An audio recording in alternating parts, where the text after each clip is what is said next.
Northeast Texas Sports Network is dedicated on delivering the most entertaining sports broadcasts in East Texas. And if you're interested in having your next sporting event streamed live, visit us online at netsn.live.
All right, welcome in Carlisle, Texas, and it is week number 3 for us, as the Brook Hill Guard and the Carlisle Indians are ready to kick things off here tonight, and what we think, Chad, is going to be one heck of a football game. Honestly, you've done a lot of talking about these two teams, but while we're waiting here to get the coin toss, or we've already had the coin toss, we really had some issues. The internet is not abundant over here at Carlisle, right? Yeah, you're trying to piggyback off all kinds of stuff just to get something out. Oh, we've got stuff going everywhere right now, but we are pumped up and ready to go here, and we're going to talk more about these two teams as we get going because, well, we just didn't have time to do it beforehand, Chad. But Carlisle looks like maybe deferred on the Brook Hill won the toss and said, let's take the football. You know what? I'll go with it. I like it. But these two teams, Brook Hill comes in 1-1, Carlisle 2-1. Brook Hill, of course, was off last week after that game against Frisco Legacy 2 weeks ago at home that they ended up losing in what was just, a slobber knocker, and we think we'll get that today. The kickoff here is going to be kicked deep, and I believe that's Yates back there for the guard to return the kickoff. And he's bobbing and weaving, and he might have the corner there, and he's up across the 35 near the 40. Nice little return right there for Yates. Set up the Brook Hill offense very well. Good field position. So as we get things ready to start here on this Brook Hill offense, and this is an offense that has at times shown they can really run the football. This is what they want to do, right? They want to run it. They want to run it well. And the main man back there, P.A. LaPointe, Zach Ryle in there at quarterback, Daniel Yates, Cody Clark, Weisner, Hargett, all receivers we'll see. And we saw this against Legacy. They really had that going with Yates in the deep ball. Looks like we're going to go a little heavy set starting out. That's that old sexy look. Yeah, we got two Fs in the game. That's Schluter and Roselle, and an extra lineman, that's Turkinen. Ryle's in that pistol with LaPointe and hands it off to PA, and he's hit hard to the line of scrimmage. He's going to fight for about 4 or 5 yards. That's kind of what he does, right? Yeah, well, talking to everybody this week, and you hear everybody wants to see the Brook Hill's offensive line against Carlisle's defensive line. So we're going to be able to see this all night, see what it looks like. And a little tempo here for this offense. Is Ryle going to keep it himself now off the left side, and he's hit hard. And, we obviously have not seen Carlisle in person, but everything we've heard is how this should be the battle of strengths. The Carlisle defensive line, as you mentioned, that Brook Hill offensive line. I'm excited to see it because I think that when you have two teams that their strengths match up against each other, you're in for a great game. Right. And, you don't want to look back at last year. This is a completely different team. We got a brand new head coach. He's not new, but he is. Yeah. Clay Baker's back. A brand new old coach. Yeah. And then he's got, he's got his dad on staff calling the defense, and everybody in Carlisle is excited that the Bakers are back running the show. The Bakers have won a few games here in their time, and a penalty, and it's going to be a false start They're going to get the receiver over there. I think they're going to get Yates for that. And that's going to make the coaches real happy when the receiver jumps. Yeah.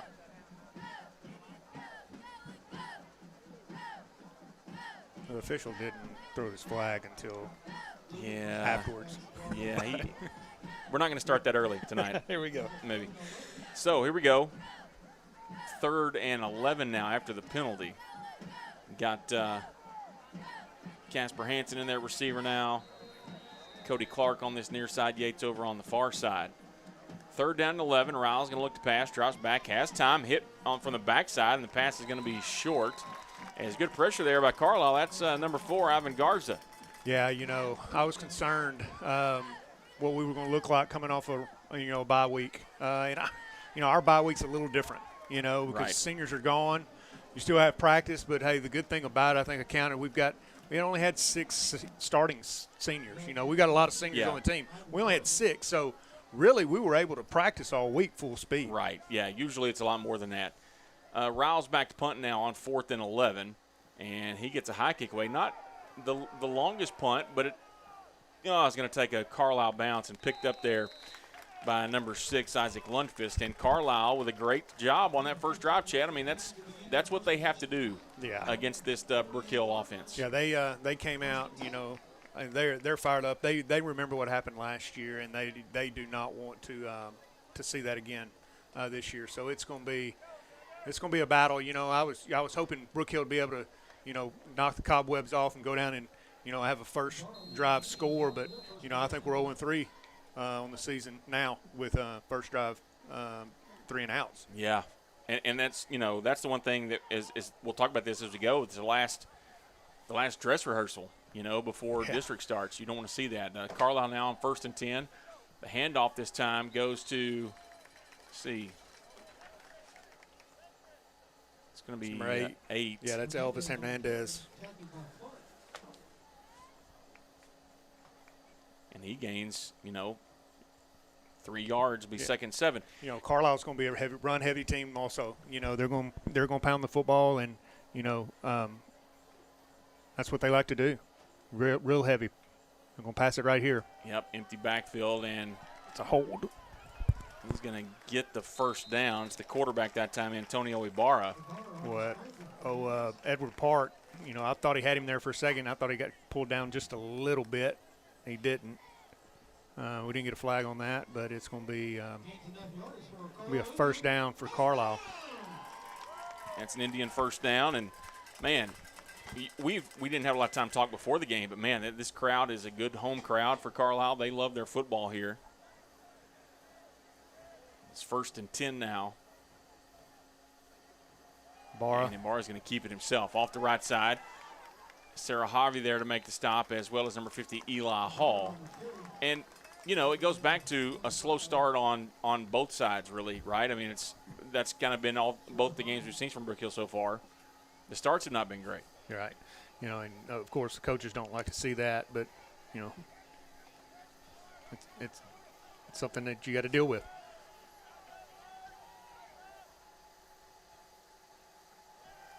Snap now. Almost intercepted. Hayden Watson had it right in his hands. Ibarra must not have seen, or he knew exactly where he wanted to throw the football, but there was three white jerseys standing around there. I thought Hayden Watson had, if he catches that one, it's probably 6 of the house. Maybe. But, that's one that when he watches that back, he's going to wish he had caught that one. How did I miss that one? So 3rd and 3 now for the Indians. And it's Ibarra in the backfield with Elvis Hernandez and number 9, Ryder McCamey. Ibarra is going to fake the handoff, going to keep himself in the middle. Nice read play, and he's going to have the first down to the Brook Hill 31. Ibarra runs the football hard. Good-looking kids with Carlisle. Hey, I know they're a smaller school, but they've got some good-looking kids. Well, and here's the thing. It's a confidence issue too, right? You mentioned the fact that Clay Baker's back. People in Carlisle just believe in Rocky and Clay and what they're going to do. Absolutely. It's the discipline, and Ibarra's pass complete over there, number 3, Dakota Grigsby, and he makes a nice move up for a first down again. And Carlisle right now able to move the football. another first down. Yeah, inside the red zone right here now. The defense has got to bow it up. Just want to thank all of you that are watching here tonight on NETSN, as these are two teams that Chad and I get to cover Brook Hill every week, but Carlisle also is covered on NETSN every week. So we know we got folks from both schools watching. We will do our best to call it down the middle. It's just going to be hard for us. We're just trained that way, right? Ibarra on the pop pass to Grigsby, and Grigsby off the right side makes one man miss, makes another man miss. He's going to be down real close to the goal line. I think it's going to be a yard out. He just didn't want to go down. He kept driving those legs and had white jerseys hanging all over him. And so first and goal here for the Indians. We don't have the clock on the scoreboard for us tonight. We'll keep monitoring. We're at 8:06 and counting to play here in this first quarter. And first and goal for the Indians. So it's Ibarra with Hernandez behind him. They're going to hand off to Hernandez straight up the gut, and he's in. And the Indians take the lead.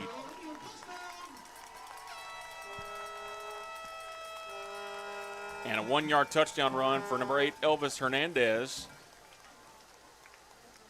And it's, we mentioned the start, and now what Brook Hill has managed to do in both of the two opening games is respond. Right. Now, we just got hit in the mouth. Now let's go see what we can do. We've got to come back and answer, So the point after attempt here. Kicker number 52, it's Chuy Enriquez. The holder is 14, Joseph Mejia. And the kick is almost blocked, and it is good. And Carlisle opens up the scoring, and they take a 7-0 lead. We're going to take a quick timeout. We'll be right back here on NETSN.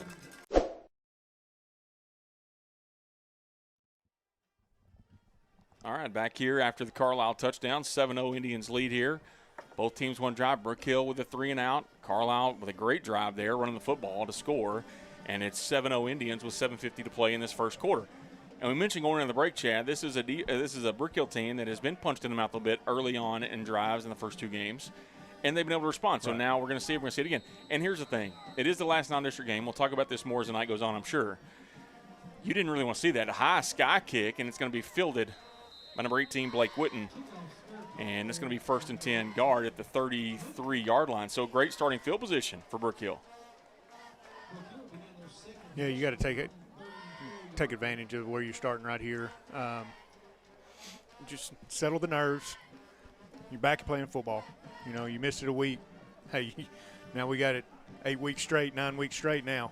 Let's go play football and have fun.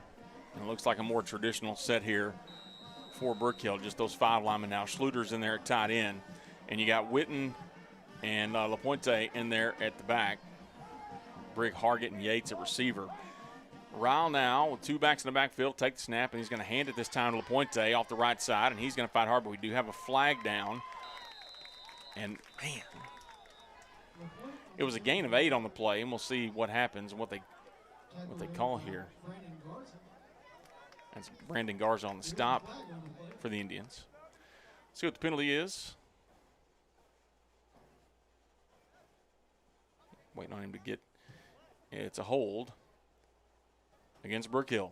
So that'll go 10 yards the other direction. Actually, it's an 18-yard loss by the time you take out the 8 that he would have gained on the run. And it's going to be 1st down and 20 now.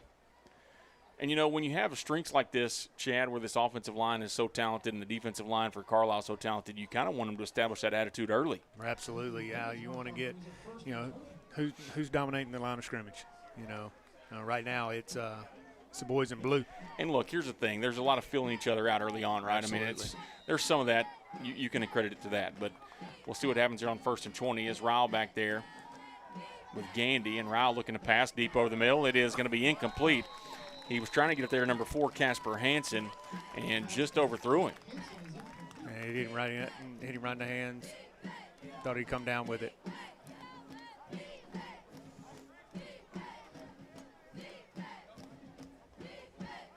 So 2nd and 20 now.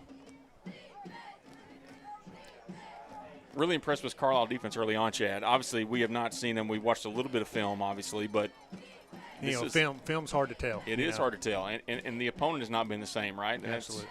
to see where they're at now. And now Ryle looking to pass deep again, looking for Schluter deep. Schluter's well covered. Now Ryle going to pull it down and run off the right side. Has a little bit of space, gets about 5 or 6 yards. Actually, going to give him 9. A good run there by Ryle. And it's going to be 3rd down and 11 here. Back to almost the original line of scrimmage. Just another flag on play. Golly, it's going to be a hold again. And do you consider if you're Carlisle, I mean, obviously you want the 10 yards, but, man, it still would have been 3rd and 11, Chad. It's almost worth declining it. Declining and taking 3rd and 11. But you back them up, hold them. You're playing field position right now.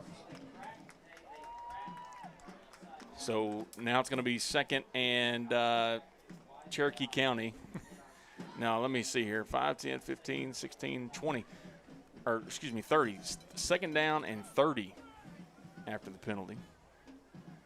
I guess I didn't have to count. I could have just went 10 yards more, Chad, but it's okay. 2nd down and 30. They know you can count now. There we go. 2nd and 30. And check with me, and we've seen this a lot of this offense too. Ryle has Gandy with him in the backfield.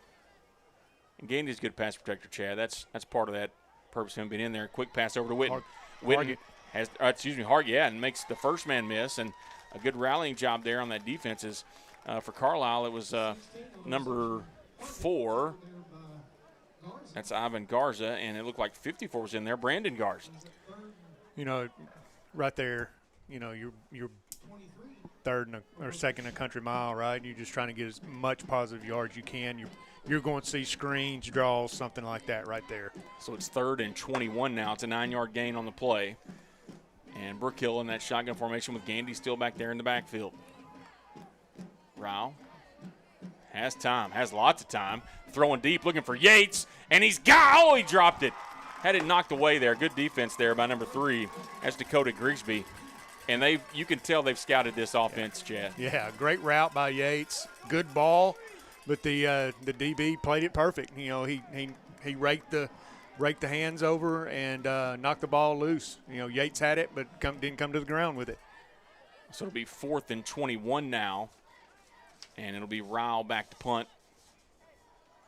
And back deep for the Indians. I believe that's number 4, Chad. That looks like that's Ivan Garza.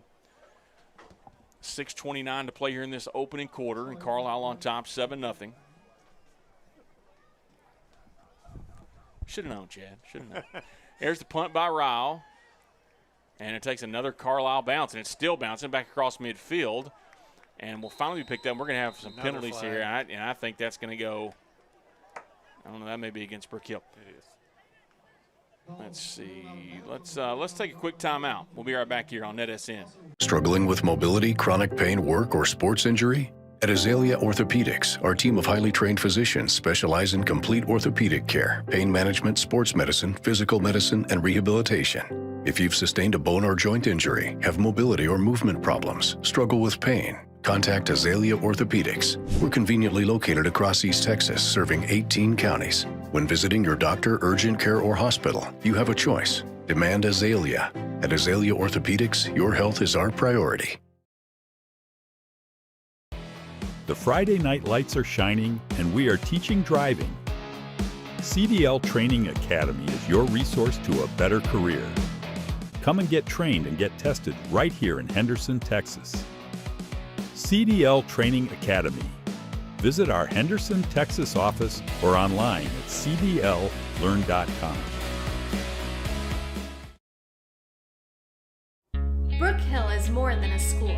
I am more than a teacher. We're more than a classroom. This is more than a performance. That is more than a scoreboard. At Brook Hill, you are more than a student. Brook Hill provides a Christ-centered education that more than prepares students for college. It prepares them for life. Brook Hill is a place to grow, a place to belong, a place to thrive. Are you ready for more?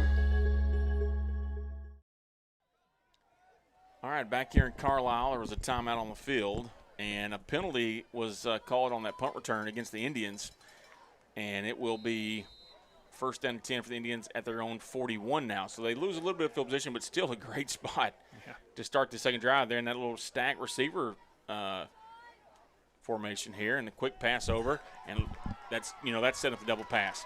Quick pass there goes from Ibarra over to 14, Joseph Mejia, and that's the setup, Chad. Yeah, but if we're playing Halo where we're supposed to be playing, we're supposed to be reading the first guy, and we're triggering. We've got it accounted for if we'll play it, but we just didn't trigger soon enough right there. And that's something that, honestly, some teams got us on a couple of games ago, right? Legacy and Redwater both kind of experimented with that. And that's probably a check to see if we figured it out by now. So a bar back there in the backfield. That's a false start. Hands off to Hernandez, and he's brought down at the 50. And they're going to get we're not going to get the false start, but we're going to get a face mask there. I'm going to be honest with you. There's a lot of sloppiness on this field tonight. It's not just players. And it's going to be a personal foul face mask against the guard.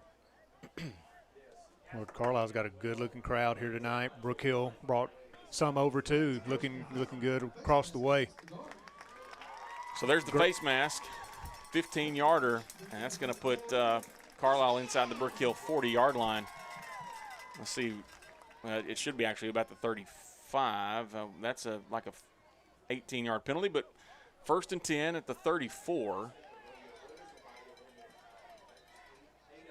And Carlisle now up 7. 1st and 10 at the Brook Hill 34.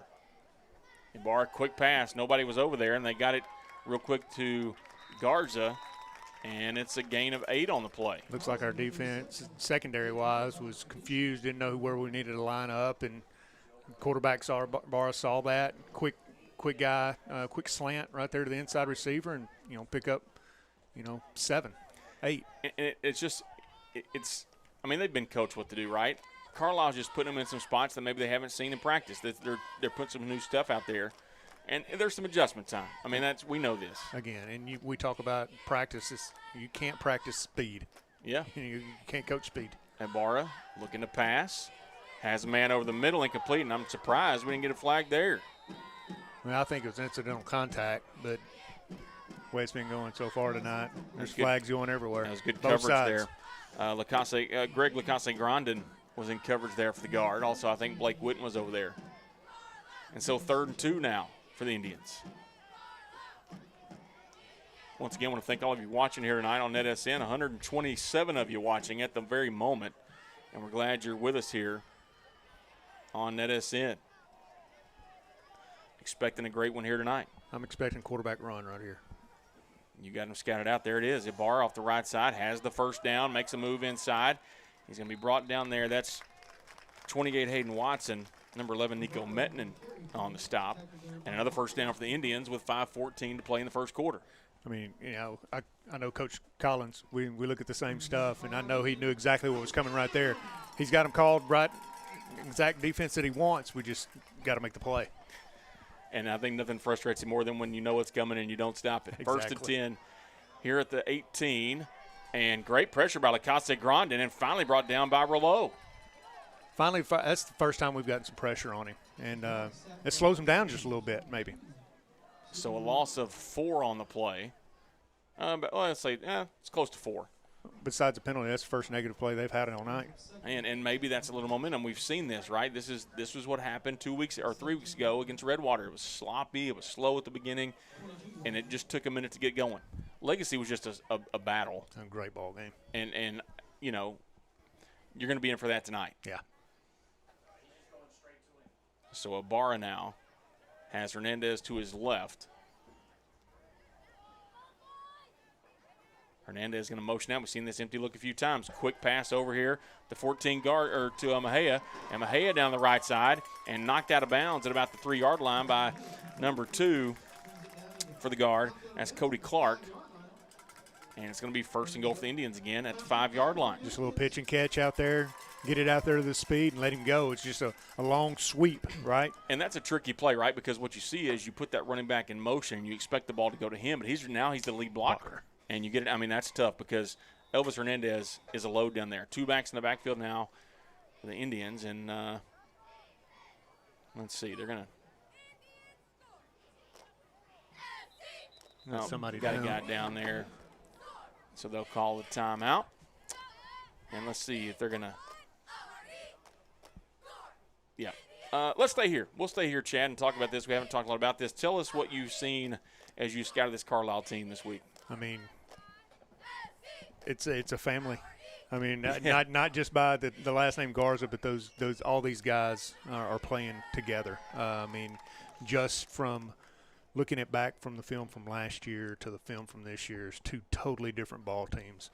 And, you know, right with Clay Baker back in, you know, left and wanted to go back to alma mater.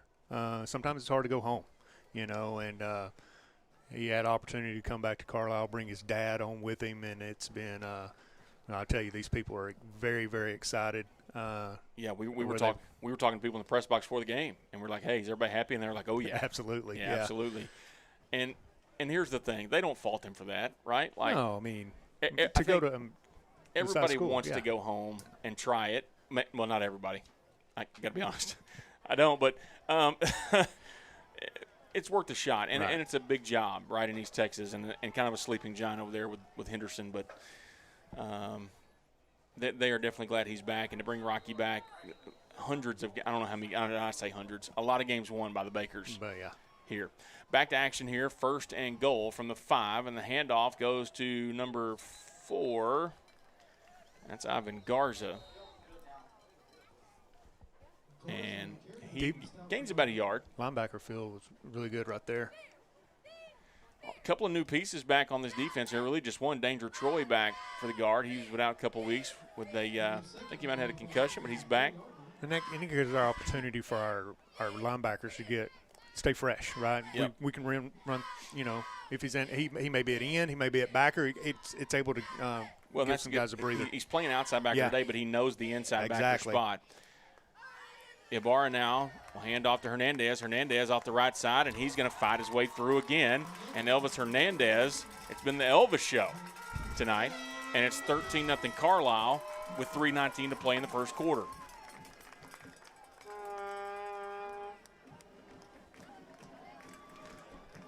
Yeah, watching Elvis run in a couple films, I got to watch him against St. Augustine and Mount Enterprise, but he just doesn't stop, and that's what we've seen so far tonight. So the deep snapper here for the Indians, number 2, Chase Rowland. The holder is number 14, Joseph Mejia, and the kicker is number 52, Chuy Enriquez.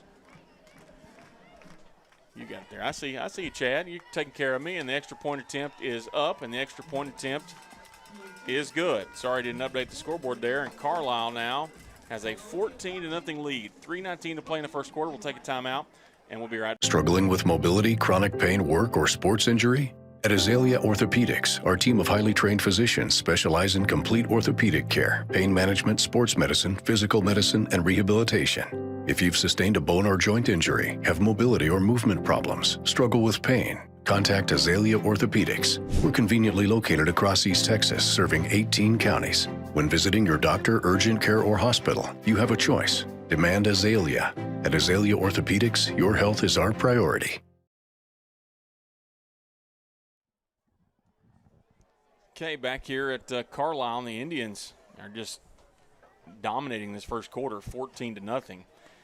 And now, you know, we talked about answering back, and now you really got to answer because you can't afford to let them go up again. Yeah, now it's time to dig deep, and let's find that team that played Legacy a couple weeks ago. You know, yes, you had a week off. That can't be the excuse anymore. You've already played, you know, almost a quarter of football. It's time to get back at it. Well, and as you mentioned, only half a dozen starters were gone, and I think that's the thing that's probably frustrating the coaching staff right now. Right? Is you should be crisp at this point in the game. I get it, first drive, second drive, but this is not going the way they had hoped here early on. Still plenty of time in the game, as the kick here by Garza is going to go out of bounds. So Brook Hill is going to have it 1st and 10. We'll see where they spot. They're going to spot at the 34-yard line.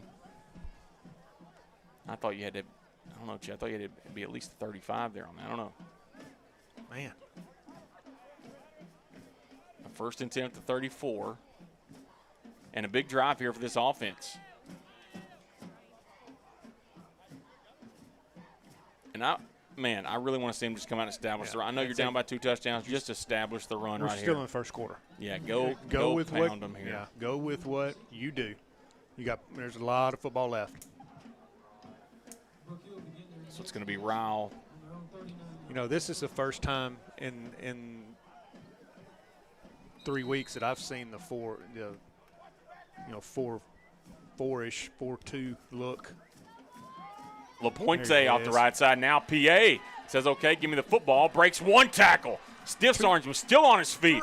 Still going down the sideline. PA into the end zone. Touchdown guard. Broke 4 tackles right there. Great job not giving up, fighting, and that's exactly what Brook Hill needed to have an answer right there in the ball game. And having Gandy back helps have 2 backs back there, but maybe PA says, hey, look, give me the football. Right. And he goes 66 yards for the touchdown with 3:04 to play here in this first quarter, and the guard answers back. That's what you needed to see. So they'll swing and gate formation there, and they'll shift over, and it'll be Witten will be the holder, and Gavito set to kick, trying to make this a 7-point game. We figured out last time it's Casper Hansen is the it's Wisner. Wisner's hold, sorry. The hold, and the kick is up. And Gavito's point after attempt is good, and it is 14-7 now here in Carlisle. We'll take a break. We'll be right back here on NETSN. The Friday night lights are shining, and we are teaching driving. CDL Training Academy is your resource to a better career. Come and get trained and get tested right here in Henderson, Texas. CDL Training Academy. Visit our Henderson, Texas office or online at cdllearn.com.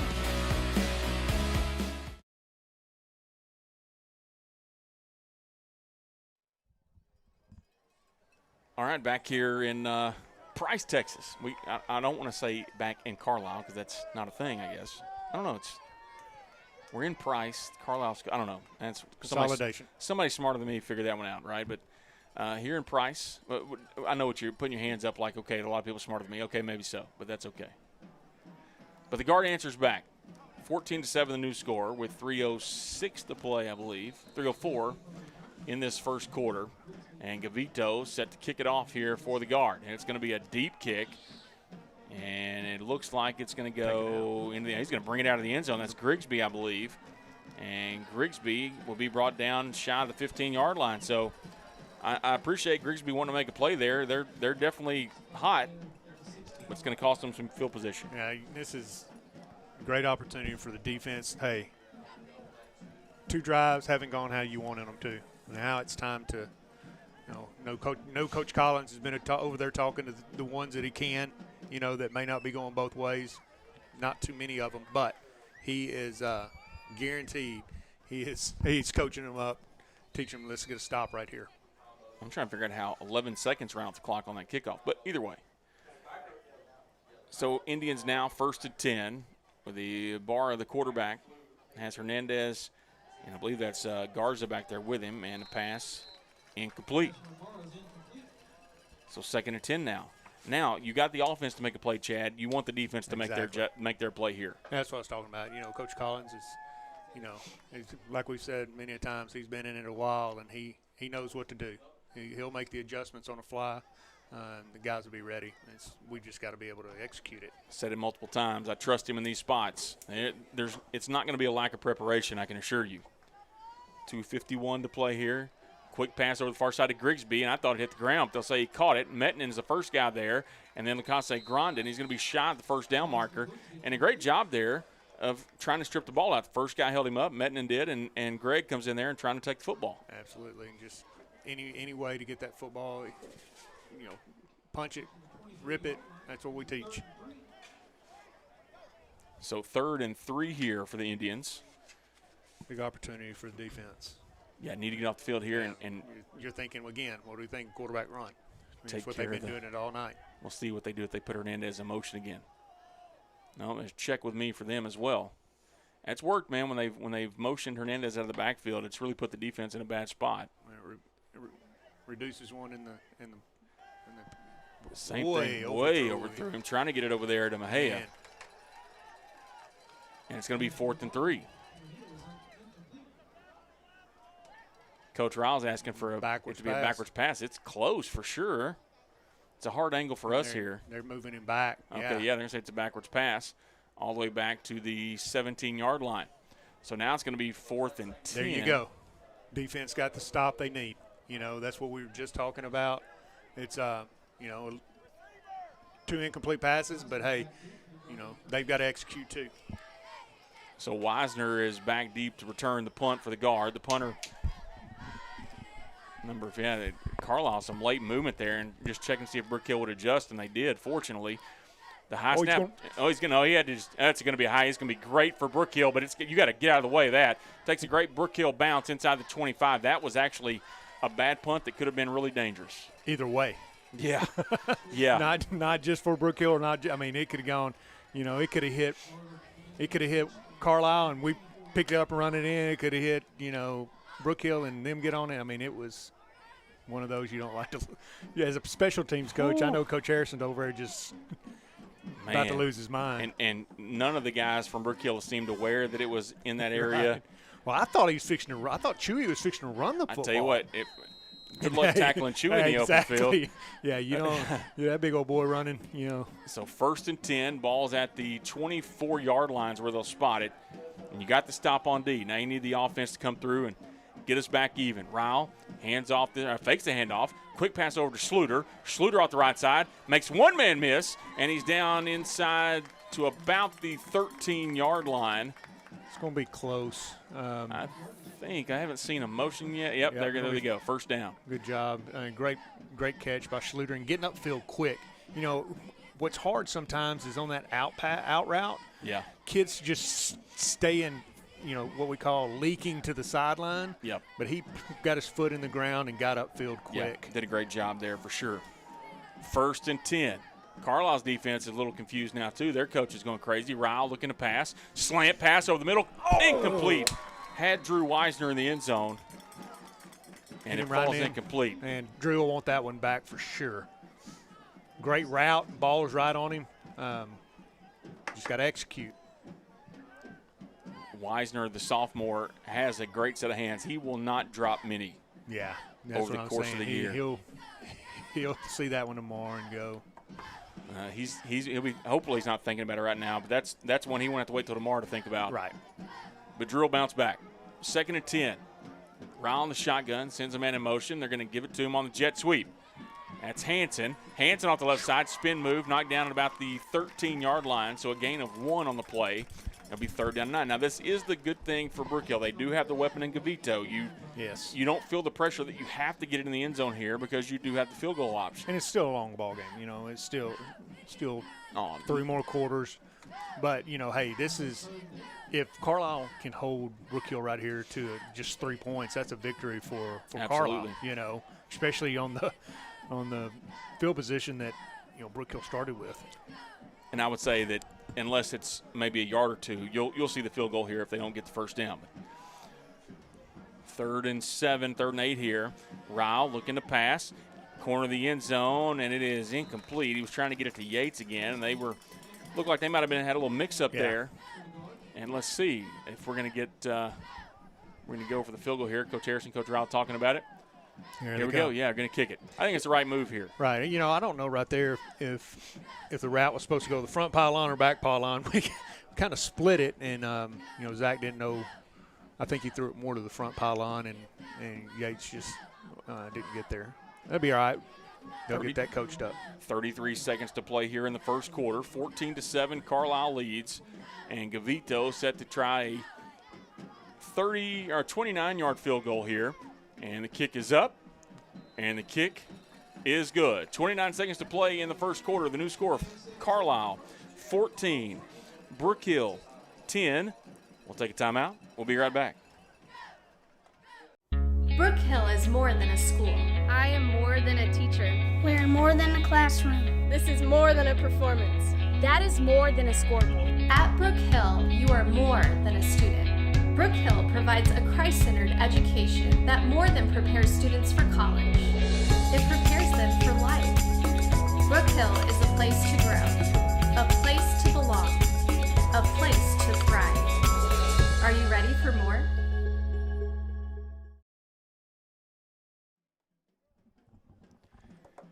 We are back here at Carlisle, and it's 14-10 Indians over the Guard with 28 seconds to play in this first quarter. Something we haven't talked about, Chad. Lighten the mood a little bit. There's been 2 games here at Carlisle this year. Yeah. There's been an interesting phenomenon in both of those home games. The lights have gone out. I did hear them say before the game, maybe they got some new lights, so I think they're happy about that. Maybe we're going to knock on wood here that we're not going to have it again tonight. But just if this were to happen, just know we've been here before. They know what to do. One of my keys to the game was hopefully the lights would stay on. Yeah, tonight. keep the lights on. Yeah. Gavito with another deep kick. And I bet Grigsby let this one go, and he does. And it's about 7 yards deep in the end zone. Big kick for Gavito.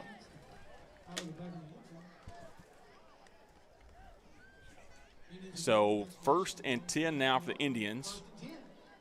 Ball will be spotted at the 25-yard line. And now can the defense stack stops together? You know, that's what you hope for, right? You know, I think both teams have now settled in. Now you're fixing to see, you know, the grind of both, and I think you're really fixing to start seeing it with both offense and defensive. And a lot of that sloppiness you saw coming out of the bye week. It's gone. It's gone. Yeah. Just took them a little bit, a Yeah. little longer than what they wanted. Ibarra and Hernandez back in the backfield for the Indians, and Ibarra hands off to Hernandez off the right side, makes a move, and Hernandez up across the 40-yard line before he's brought down by number 2, Cody Clark.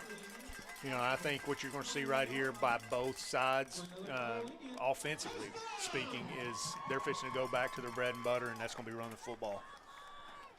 Well, that's good for the pace of this game. Yeah, because it was. I mean, it's nothing was going to be what we did a couple weeks ago. No. By the way, speaking of that, you see the Legacy. You sent it to me, so I know you saw it.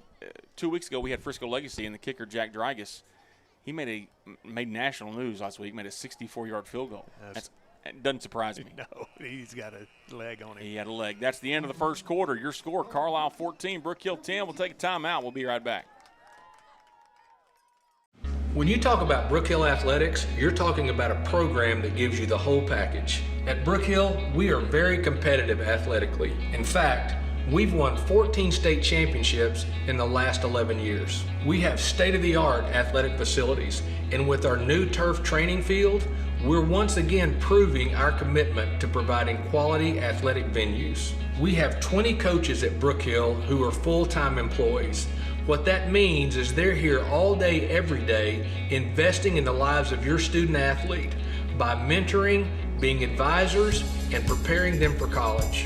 These coaches will also form lifelong relationships with their players. Our coaches are not only committed to getting each athlete ready to go to college, they're also committed to getting these athletes ready to play at the next level. And now, by partnering with APEC, our athletes, male and female, are being trained by some of the best coaches in the world. You know, I've been involved in athletics for a long time, and I know what a winner looks like. If you want to win on the field and off, then you need to consider becoming a student at Brook Hill. Remember, Brook Hill Athletics will change your life. Come join the team. All right, back here at Carlisle to start the second quarter.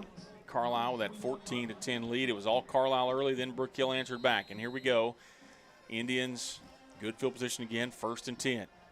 Ibarra takes the snap, hands to Grigsby. Grigsby off the left side. And not able to get away from the tackle like he has been a couple of times. Yeah, I think the crowd wanted a face mask. I think he caught him by the shoulder pad and slowed him down right there. If he didn't, he's fitting to hit that corner. Lacase Grandin and Clark on the stop for the Guard. That was actually McCamey on the carry, sorry, for the Indians, number 9. And listed as a tight end there, but they're using him as like a more of a fullback at times in that 2-back set. Yeah, he's that H-back, move him around all over the place. 2nd and 8. Empty backfield, Ibarra, quick pass, caught by Garza, and he's going to pick up 8 yards. He lost a yard. He catches the football and steps backwards, and we were able to hit him. If he got vertical right there, he had been close to a first down. The one thing there, I did see Greg Lacase Grandin absolutely smoke the quarterback there as he let go of the ball. It was a clean hit, but what it does is it makes Garza think about it a little, or Ibarra think about it a little bit. 3rd and 2 here for the Indians. Ball at their own 49-yard line. Quarterback runs what I'm expecting. Yeah, They got two lead blockers. Yep. And there we Nope. Yep. Yep. Going to be the read play, and he's going to be stopped short. The first man to get to him was number 73. That's Brantley Bruno. And the second one there was 57, Rouleau and Luke Scott. Yeah. Great job by, your front D line. So 4th and 2 now, and looks like Carlisle's going to punt. I mean, what they did right there, they were able to engage and shed their blocks and make the tackle. Yeah, I'm trying to talk like I know the D line. Hey, look at you. I'm impressed. I don't know it. 10:05. That's why you're up here. Yeah.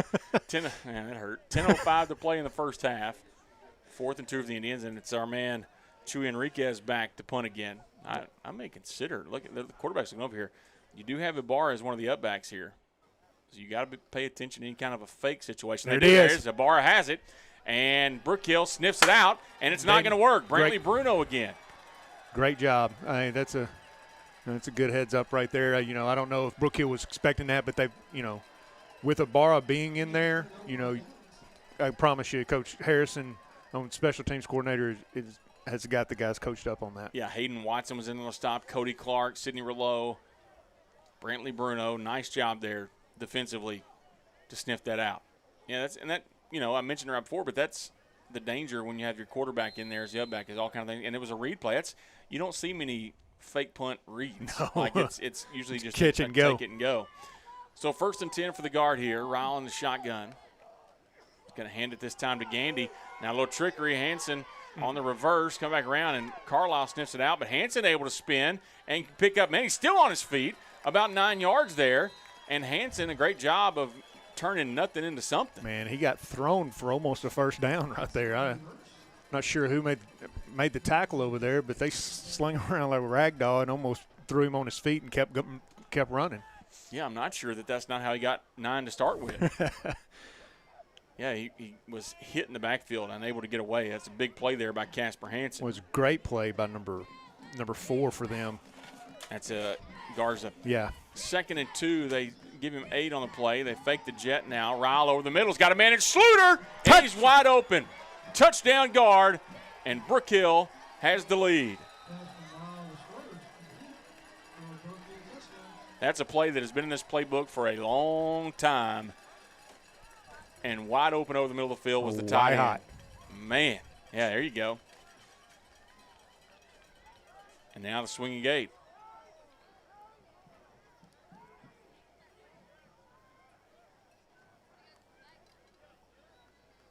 And they'll shift. 16-14, the new score. Brook Hill on top. 8:49 to play in the first half. Gavito set to kick the point after. And what would be 17 unanswered points here for the guard to take this first lead of the night. Gavito's point after attempt is good.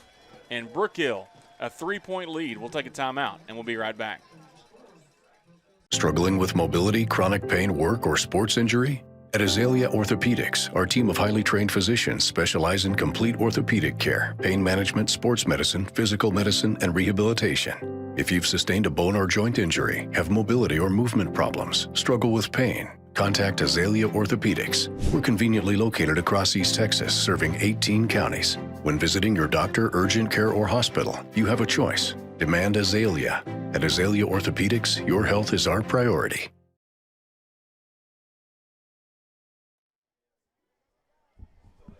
Back here in Price, Texas, where the Carlisle Indians and Brook Hill Guard are putting on a show tonight. It's been a fun one. 17-14, the Guard lead with 8:49 to play here in this first half.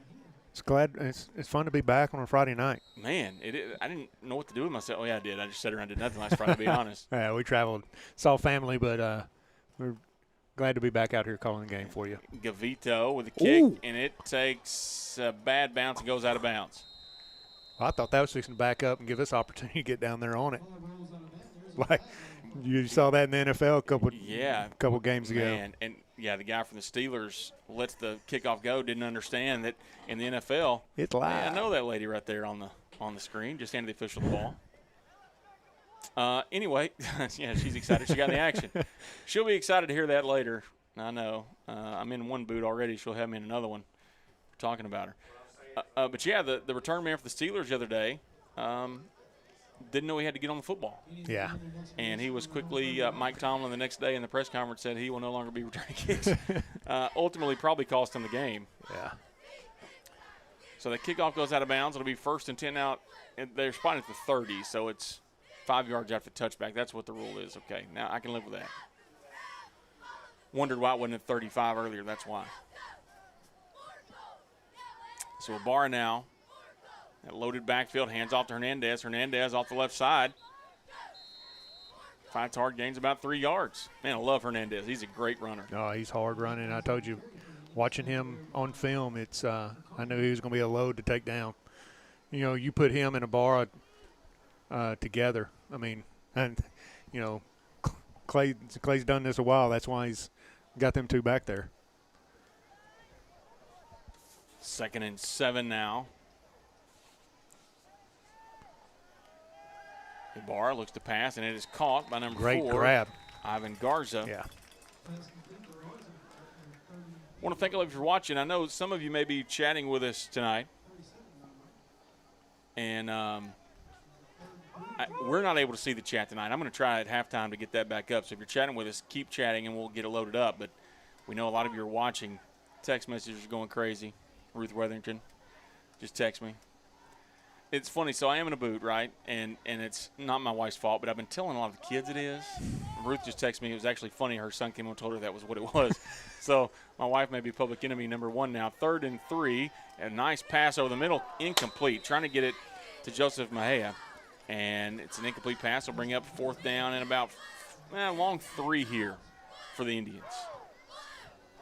Looks like they're going to get in punt formation, but – I mean, do you do it 2 times in a row? No.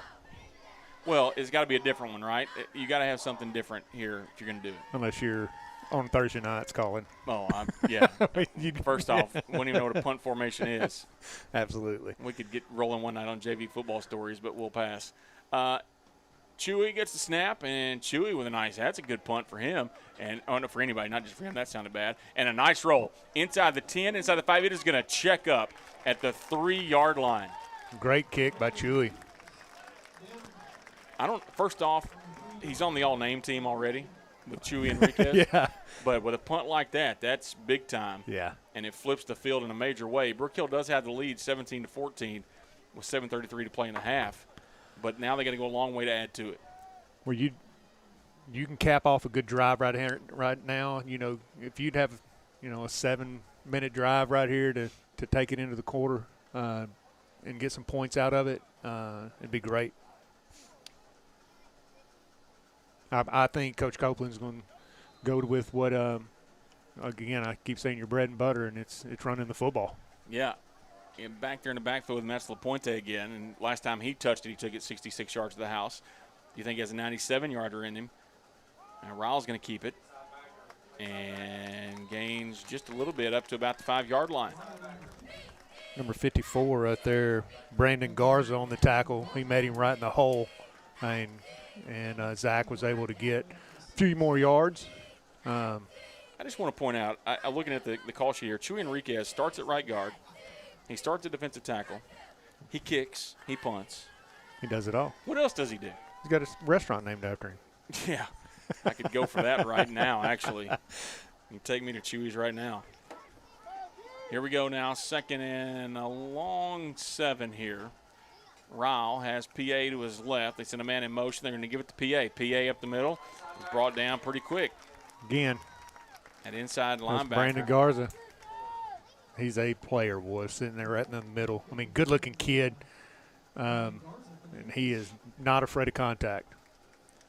You know, that's the one thing of watching Carlisle over the years, and I know you've seen them some, but, man, they always just have good, hard-nosed, tough kids that will play both ways, and they will play both ways well. And that says a lot about the coach. Yeah, it's what Rocky built and plays carrying on. Right. So 3rd down and about 5 here, and it looks like we're going to get a timeout. Brook Hill's going to take a timeout. We'll take that one with them and be right back. The Friday night lights are shining, and we are teaching driving. CDL Training Academy is your resource to a better career. Come and get trained and get tested right here in Henderson, Texas. CDL Training Academy. Visit our Henderson, Texas office or online at cdllearn.com.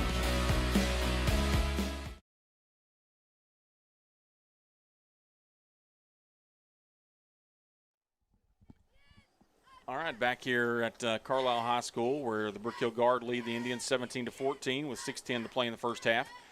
So we mentioned off the bye week last week, district play does start next week for the Guard. They'll be on the road. We're going to take a trip next week, Chad. Yeah, we're fixing to. Going over down to Austin Regents, the top team in the district, top 3 or 4 team in the state in our classification.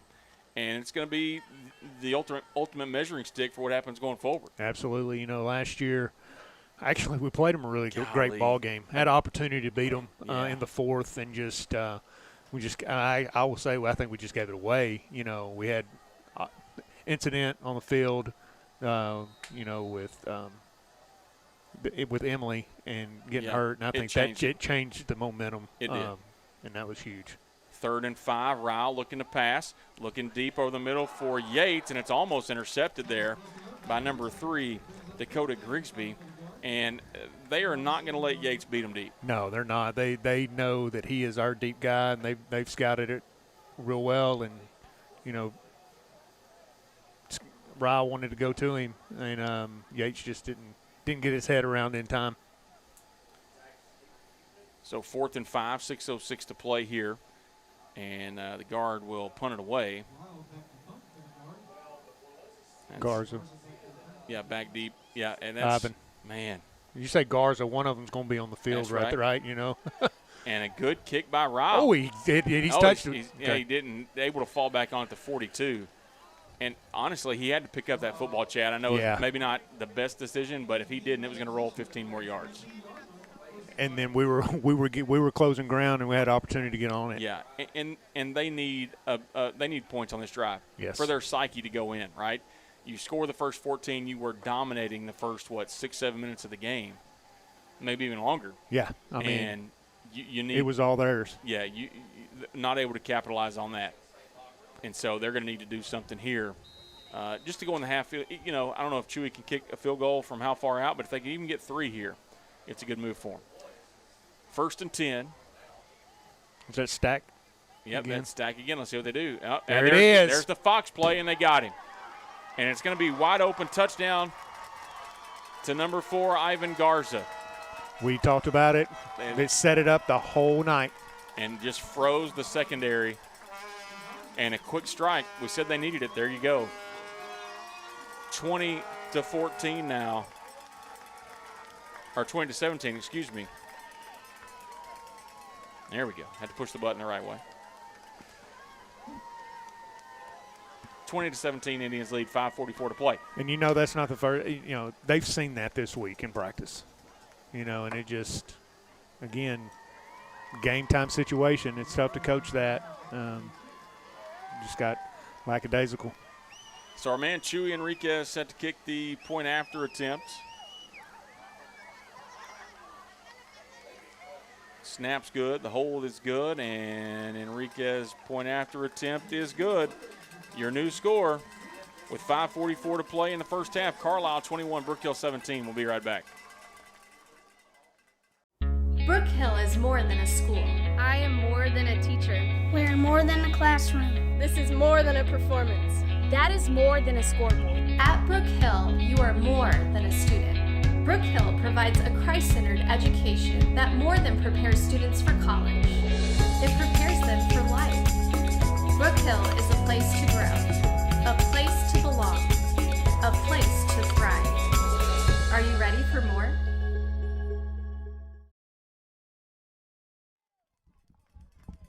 Okay, so here's the funny thing. We really haven't seen any drives that have just been long, sustained drives. It's all been big plays. Yeah, it's just. Well, the first drive, Carlisle. But since then, it's all been quick strike touchdowns.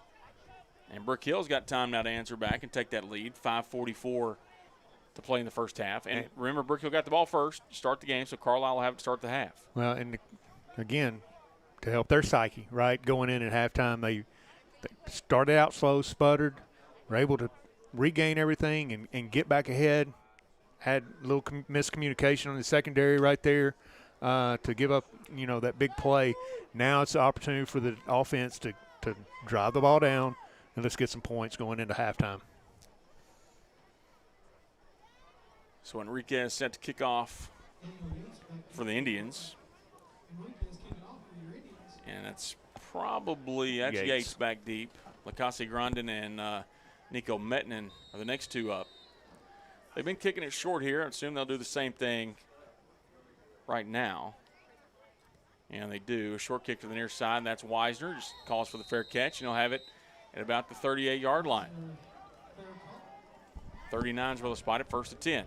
So plenty of time here. You don't have to be in a hurry. You got your time. You got 2 of the timeouts, I believe, is what it is. Yeah, absolutely. I mean, there's no pressure out here, Again, a lot of football left to play. Go do what you do. Done a bad job, Chad, keeping up those timeouts. I think both of them have 2, or I think Carlisle still has all 3. Brook Hill has 2. Apologize for that. So here we go, 1st and 10. Gandy is the back in the backfield.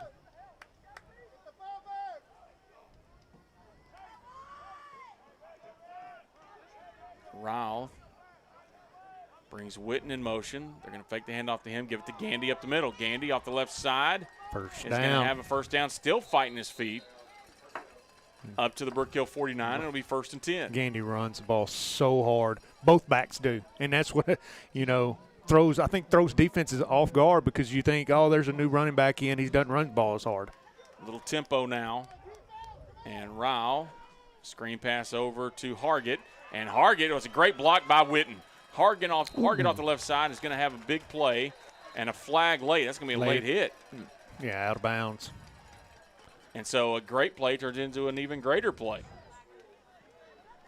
Again, everything, tempo, both sides. Just after that, like you said, that first drive by Carlisle, everything has sped up pretty quickly. And how fast is Brig Hargett? He got a great block from Witten to block the first guy, and then he was off to the races. But, I mean, Carlisle's got some speed, too. They were able to catch up with him. They used the sideline, of course, but then got a little bit more with the penalty. And they're outside the 30, so it'll be a full 15. It's going to put them down inside the 20. I think it should be at the 16-yard line. We'll see.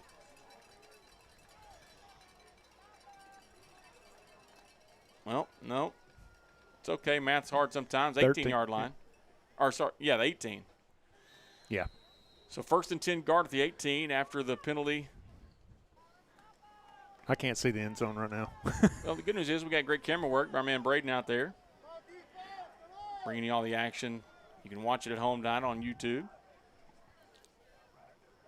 Ryle takes a snap, looking to pass, slant. Now he pump fakes. He's going to pull it down and run. And he's going to be brought down for a loss as it was number 8, Elvis Hernandez. Surprise, surprise, it's Hernandez making a play. Looked like they were trying to run the rail right there. And, their secondary, Carlisle secondary switched it off really well.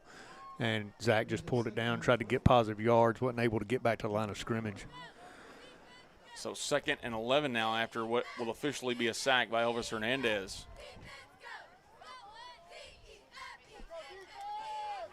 Brook Hill moving it with a little pace here. It's going to be a false start penalty there. We've talked about this. You want to, and now they'll sub in a receiver here, but you want to get off the field pretty quick, jump off sides as a receiver. Yeah. Let's see. You should not have – you should wear earplugs out there. Just watch the football. Yeah. Watch the football. But it happens more often than you would think. It does. And not just at this level. Yeah, right. 2nd and 16.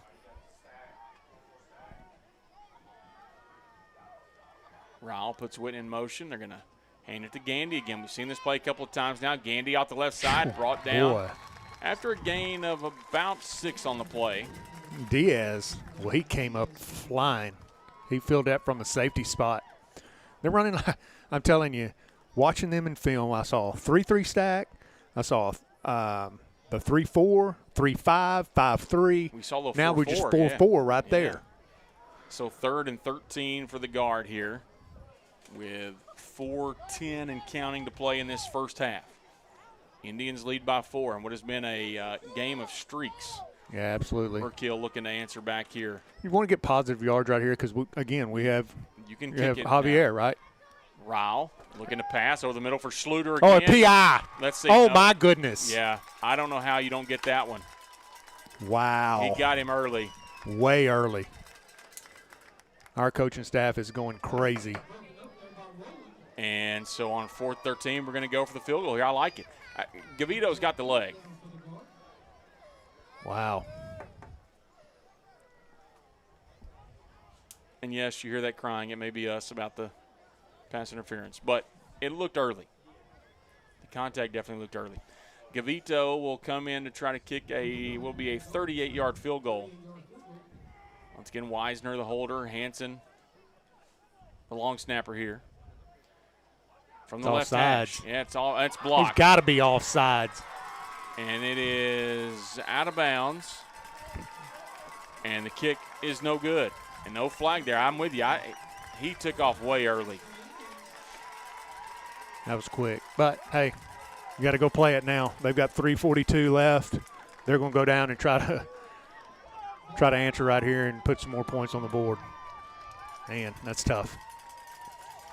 Yeah, it's hard to block somebody when they're in the backfield already. You hear our coaching staff next door. They're watching the film back. He's offsides big time. Way offsides. That's a new technology y'all come last year, yeah, come in and coaches are able to see what happens on the sideline now and be able to coach it up. It's a great tool. It's been a little harder tonight. I think they're having some connection issues, but at least the coaches in the box are getting to watch it, right, and talk to the coaches on the field. It's invaluable. You mentioned this in the break, to have Jacob Agnew and Will Shaw up here to be able to talk to Coach Collins, Coach Copeland, Coach Ryle. That's absolutely a huge benefit. Ibarra pass over the middle and caught. Another long pass, and what a great job of running him down there. Who was that ran him down for Brook Hill? That was Cody Clark that ran him down. And a nice long pass there to number 9 That's for the Indians. That's McCamey. Yeah, McCamey, I'm telling you, he's been out of the backfield, lining up as a tight end. And what do we got here? Got a face mask against the defense at the end. So that'll be half the distance to the goal. And a lot of time left, Chad. It's only the first half. Absolutely. But this is a dangerous spot here for Brook Hill because Carlisle with a chance to go up by 11, and they get the ball back to start the second half. The defense needs to do something here. And when you thought you'd answered, did we I don't know. Did we just get, complacent? And the coverage wasn't terrible. No. I mean, he was there, just not quite there. 3:27 to play. First and goal from the 3 after the penalty. And I bet it's a little dose of Elvis Hernandez. We know it's going to be Ibarra who's going to keep it off the left side. And cuts back in, and he is in to the end zone. Touchdown Indians. And that makes it a 10-point game, 27-17.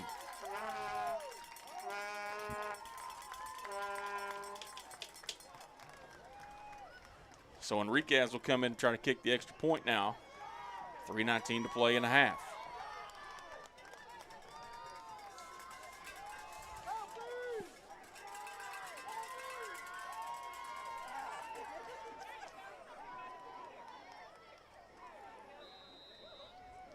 Took a little time there to get him set up. Still a little got a cramp or something. He fell right before he got to the sideline.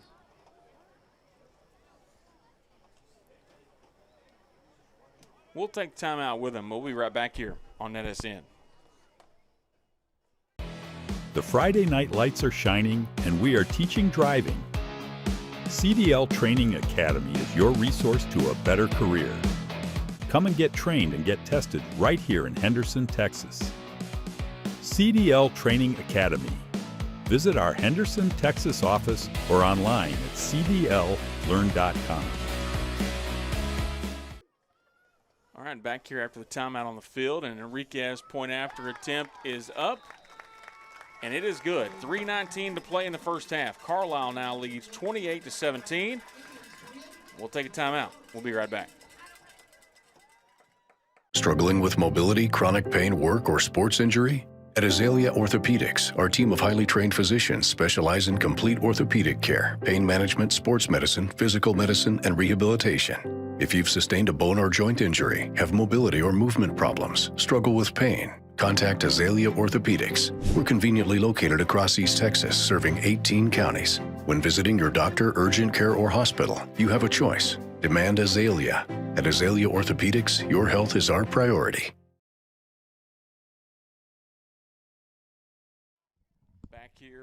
Back here in Price, Texas, where the Indians have taken an 11-point lead now, 28-17, 3:19 to play. And you said during the break, Chad, it's a big drive for Brook Hill. They need the points here. They need to go down and do something, especially with Carlisle getting the football in the start the second half.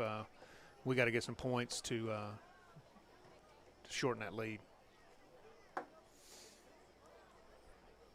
My wife texted me, Kristen Beller. We're not going to chat. Kristen Beller's in Oxford this weekend, seeing Brett Lee down there at Ole Miss. She wants a shout out, so shout out to Kristen. Halfway scared of Kristen. That's why her and my wife are two of the women I'm most scared of. Kickoff here by Enriquez. Bounces a great kick, and it's going to go out of bounds. There we go at the 5-yard line. Boy, Yates took a chance there, it didn't he? did. It like that old fair ball, foul ball in baseball. And quite honestly, with the way some of the calls have gone tonight, I would not have left that to chance. But that's the hard part. You tell kids to do the right thing, and you have to trust that it's going to be called. Luckily, it went our way that time. You know, here's the thing. I appreciate officials, right? Coach multiple sports and know officials are important to what we do. We have to have them. I don't agree with all the, berating and treating them terrible and all that kind of stuff. However, the thing is, there's a reason why a lot of smaller schools are going to playing on Thursday nights. It's because they're the lack of officials, good officials. Right, and so hats off to these guys that come out here, right? I mean, they're necessary, and we need them. By the way, Brook Hill's going to make them kick that thing again. But I know the district that has Beckville and I believe Legion Fields and Hawkins, that whole district, they are playing their district games on Thursday nights.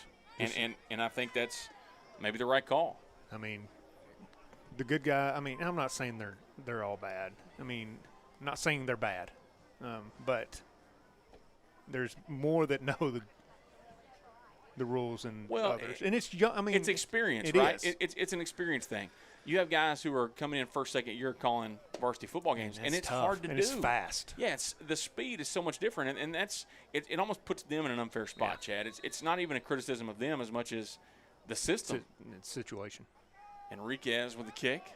Fielded by Lacase Grandin. Get upfield. Has a chance, makes one man miss, and if he cuts it outside, maybe he's got a shot there. Hey, cross the 50. Hey, 3:0 clock's still running. I don't know why. Chad, you want to know the worst thing you can do, Chad? Is I know the clock's still going. They'll fix it. Finally.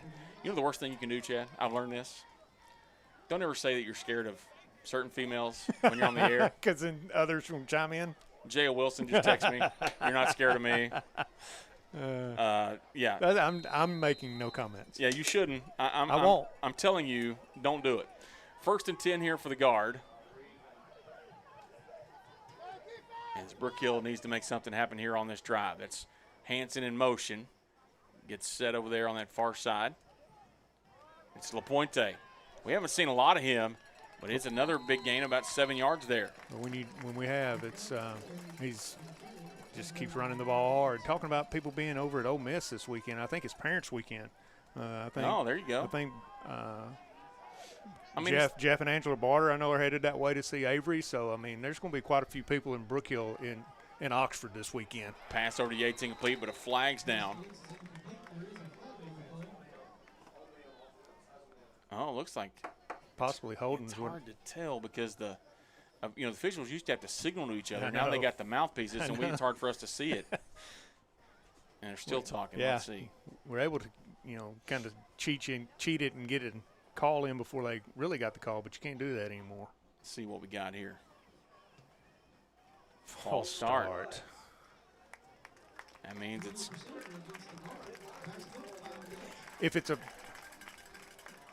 had to be one of the receivers again. If it's a false start, you pull it dead. Yeah, that's what I don't understand. He talked him.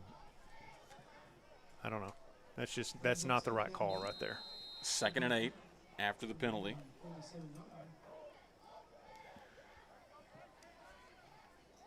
I've just opened a can of worms, Chad, about the whole women thing. Sorry. 2nd and 8. Yeah, you're fixing to open it up again because you said all women. No, I didn't say that. Hand off to LaPointe. LaPointe off the right side up to about the 35-yard line. It's good enough for a guard first down as the clock's down at 2:34. I did not say old women, Chad. Do not put that out in their brains. It's the last thing I need to hear. It's a bad spot. Either way, it's first down for the guard, so that's good. We'll take that. LaPointe to the right of Ryle. Ryle hands off to PA again, and that's a great job defensively by Carlisle. As that's Jaden Naradoza. I mean, he is a good-looking joker. I'm telling you. I have to think that this is a team that's going to play deep in the I would playoffs. think so. Just, with their size, and they are so quick. Yeah, they're fast. I think you're fast and big. Oh, man. We're seeing it. You're tough to stop. Yeah, and they're physical. Tough to stop. It's one thing to be fast. It's another to be physical and fast. Where's the old 2-minute warning? Oh, the 2-minute warning. That's actually official now, but they started it 6 seconds late. Not real sure.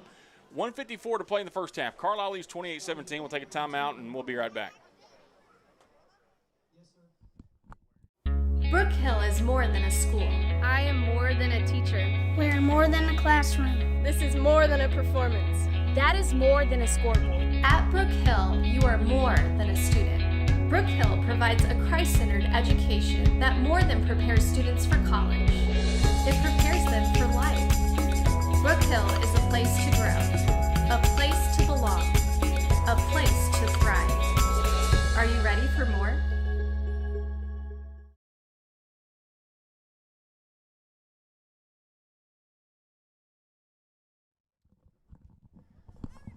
Back here, as Coach Agnew comes in, tries to mess with our AC. It's as if ours is working better than theirs is. Dude, it's hot.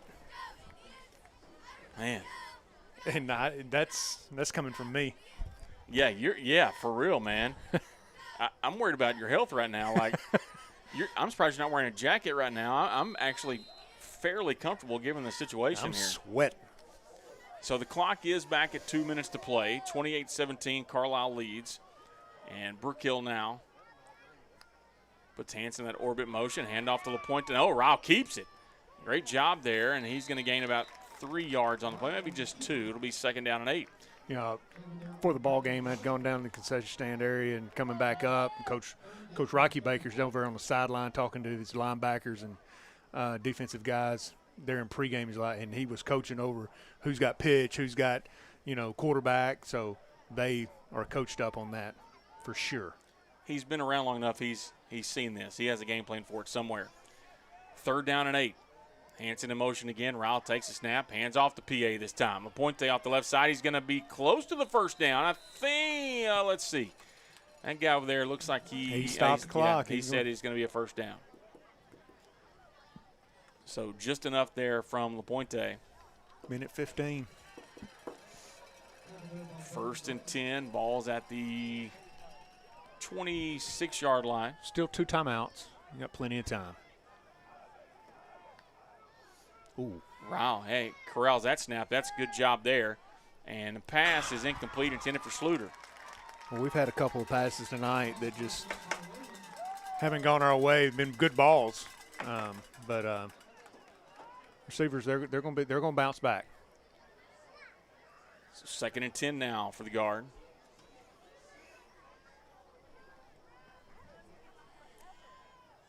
We'll see what they draw up here. Once again, you still have the field goal in your back pocket, but the last one was blocked, so that's got to be in their mindset here where they're deciding what to do.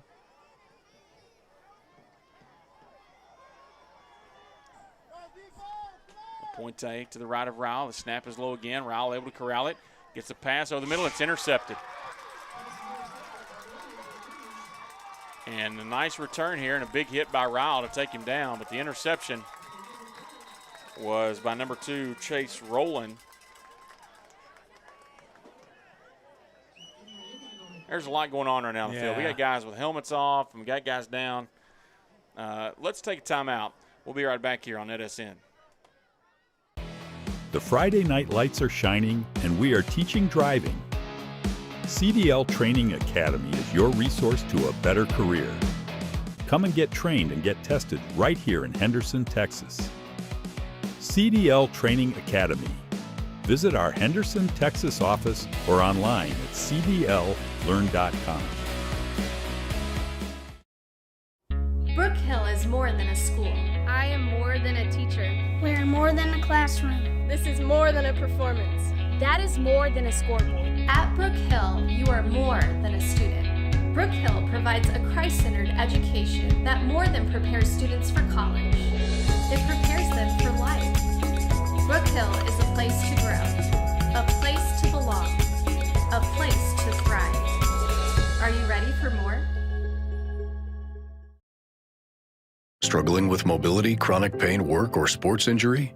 At Azalea Orthopedics, our team of highly trained physicians specialize in complete orthopedic care, pain management, sports medicine, physical medicine, and rehabilitation. If you've sustained a bone or joint injury, have mobility or movement problems, struggle with pain, contact Azalea Orthopedics. We're conveniently located across East Texas, serving 18 counties. When visiting your doctor, urgent care, or hospital, you have a choice. Demand Azalea. At Azalea Orthopedics, your health is our priority. Okay, back here in the Carlisle Indians force a huge turnover deep in their own end of the field. They're up 28-17 over Brook Hill, and there's 59 seconds to play here in this first half. And they're going to take it. They're going to try to put some more points on the board. Yeah, why for not? Sure. And it's a 2-for-1 And here. they got 3 timeouts. They got all 3 timeouts, and they know they get the ball first to start. Ibarra, quick pass, almost intercepted, almost turned it right back over. Blake Witten was there. Just couldn't come back to it. He was a little too far away from it. Yeah, a little miscommunication, I think, right there. I think one ran 5 and hitch. It looked like he threw it at 10 and hitch. So second down and 10 now.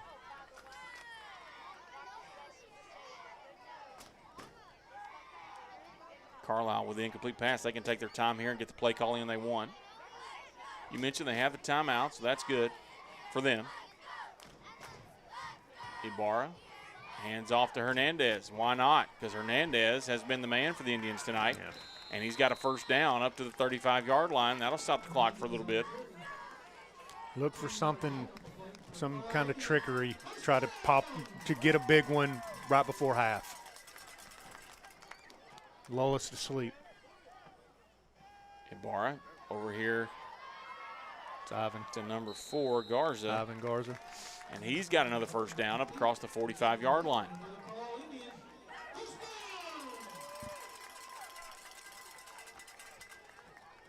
The clock well under a minute now, 37 seconds and counting. And quick pass over here on this near side to number 3. That's going to be Grigsby again, and Grigsby's out of bounds at the Brook Hill 48. So they're doing a great job of managing the clock here. And another thing, they're giving what they're taking what Brook Hill gives them, right? Yeah. You know, they're taking those Here we go those on this hitches. stack set again, Chad. Let's see if they try to go back to it again. The handoff this time to Hernandez. Hernandez off the left side is going to have a first down and more. Such a hard runner. He's up to the Timeout. 41. Yeah, Coach Baker is going to call the timeout.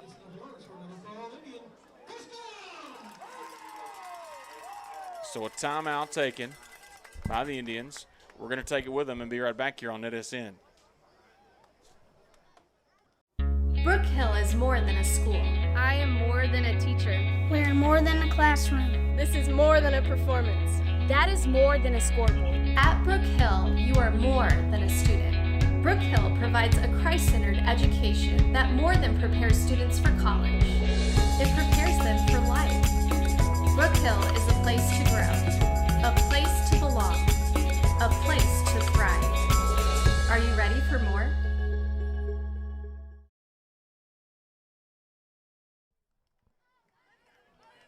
Okay, back here during the timeout as the Indians have the ball down to the Brook Hill 41-yard line. The clock is at 24 seconds to play here in this half. Well, defense has to get a stop here. Yeah, I mean, at this point, you're not worried about necessarily getting it back to have a chance to score, but you have to keep them from scoring. Yeah. It would be very detrimental to the cause to give one up here before the half. And what we had now, Brook Hill's going to call timeout. We'll keep it here. Yeah, I think they just want to see what they were going to line up in right there. Coach Collins called a timeout. They have trips up top, and he's coaching up those backers right now on trying to get out in the flats, right? Well, and here's the thing. A little bit. Yeah, if you're Brook Hill, you line up. And I know I've been on those conversations a bunch of times, right? Ryle's telling Collins, if there's something you don't like, call a timeout, right. Because you don't take any chances here. Those timeouts going in there at the half don't mean anything. And another thing he's probably taught, hey, they've got everybody spread out, talking to those linebackers. Ibarra's right there in the backfield. And him and Elvis, if they're both in the backfield, I mean, they're trying to get as many people out of the box so they can run the football. Yep. Yeah, I saw the conversations that Coach Collins was having in the huddle were with the outside linebackers. Isaac Lundqvist and Gregory Lacasse-Grandin are the outside backers right now. It's going to be empty.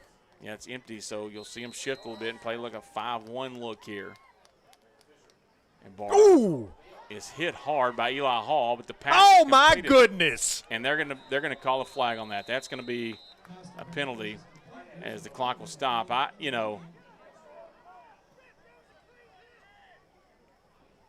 don't think it was a bad hit. I don't think it was a penalty. Now, did he go head-to-head? Maybe, but it was not a late hit for sure.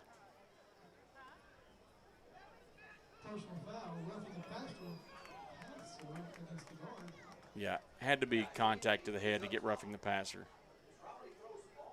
I don't know. That's a terrible call.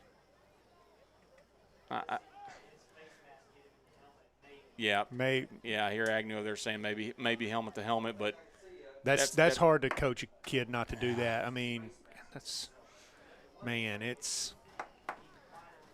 sometimes you're taking the football out of football. You know, I mean that's what Eli is taught to do. Absolutely. And here's the thing. You don't want the kid to be injured. No, right? absolutely. Great. I get the safety issue of it. It's not it at all.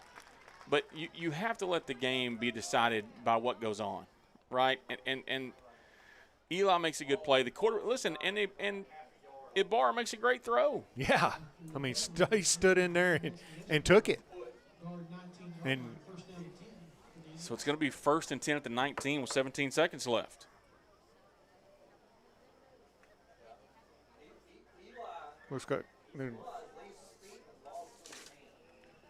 Well, Chase Rowland's going to come in and be the backup quarterback right here. Got Elvis in the backfield with him. I believe that's one of the coach's kids, if I'm not mistaken. I think his dad's on staff here. 1st and 10, the handoff to Elvis. Why not? And he's going to be brought down after a gain of a couple maybe. And you would think he'll get the timeout here by the Indians. And there it is. That's their second timeout of the half. We'll go ahead and keep it here. But, back to the point, you hate to see the call. You want to see yes, you want to err on the side of protection of the kids. I'm in 100% agreement with that. But that didn't seem like one that was even on the line to me. Yeah, I didn't think so either. But hey, here's the thing: you got to keep playing. You got to bow up here for 10 seconds. Yeah, because calls can go against you, calls can go for you, but you still got to execute. So you have the opportunities. We've seen these runs here, right? Carlisle opens up with 14 straight. Brook Hill 17 straight. Now Carlisle 14 straight, and they're trying to make it more. And if they can come out, if they can score right here, the next possession is a must stop for the defense. You know where I'm glad I'm not going to be at halftime? In that locker room. That's for sure. We've been there before, buddy. Listen, I've been talked to a time or two. 10 seconds left, and still rolling in at quarterback. Man in motion is Grigsby, and they're going to pitch it to him.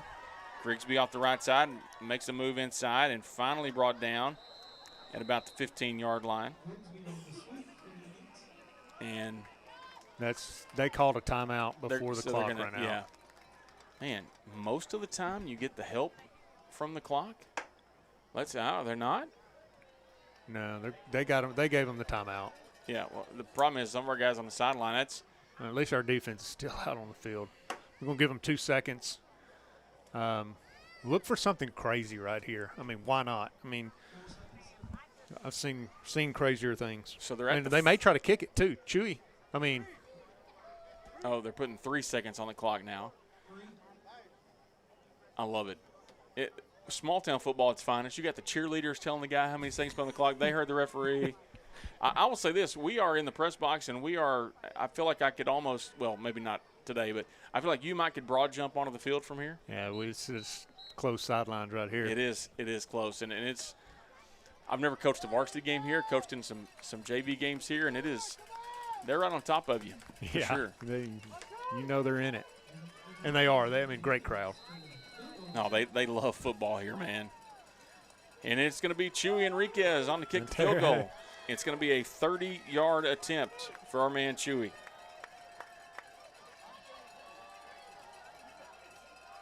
There's the snap, the hold, and the kick is up, and our man Chewy. No good.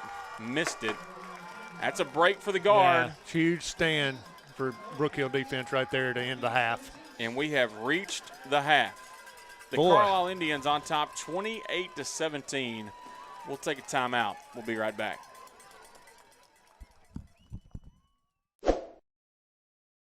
He is gone. Touchdown. Macho steps up in the pocket, and he gets away from one tackler, avoids another tackler, tries to run. He's still on his feet. Camacho's still on his feet. He's still running. Camacho, goodness gracious, he's still going. Camacho, is he going to score? Wow. Touchdown. Quick pass. Bork adjusts and enters.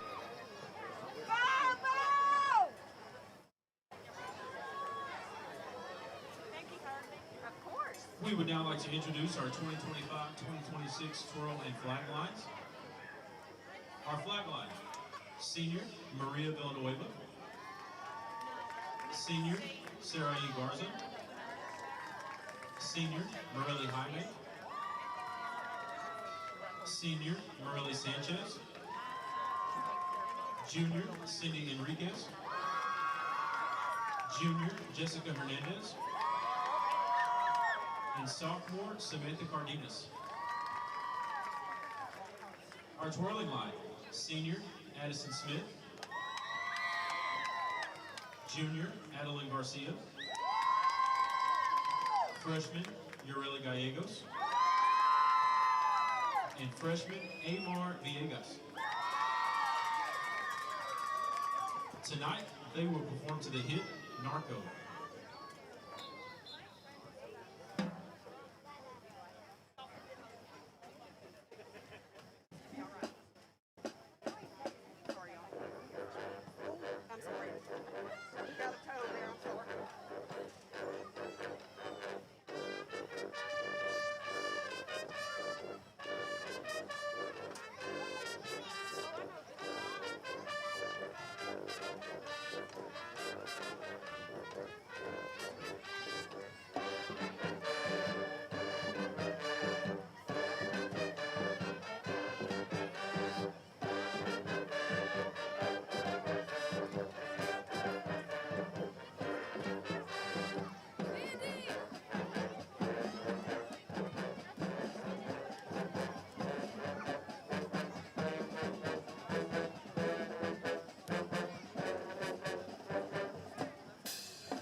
Our twirler of the week is Amar Villegas, And our flag member of the week is Jessica Hernandez. The twirling and flag lines are under the direction of Miss Lainey Herring.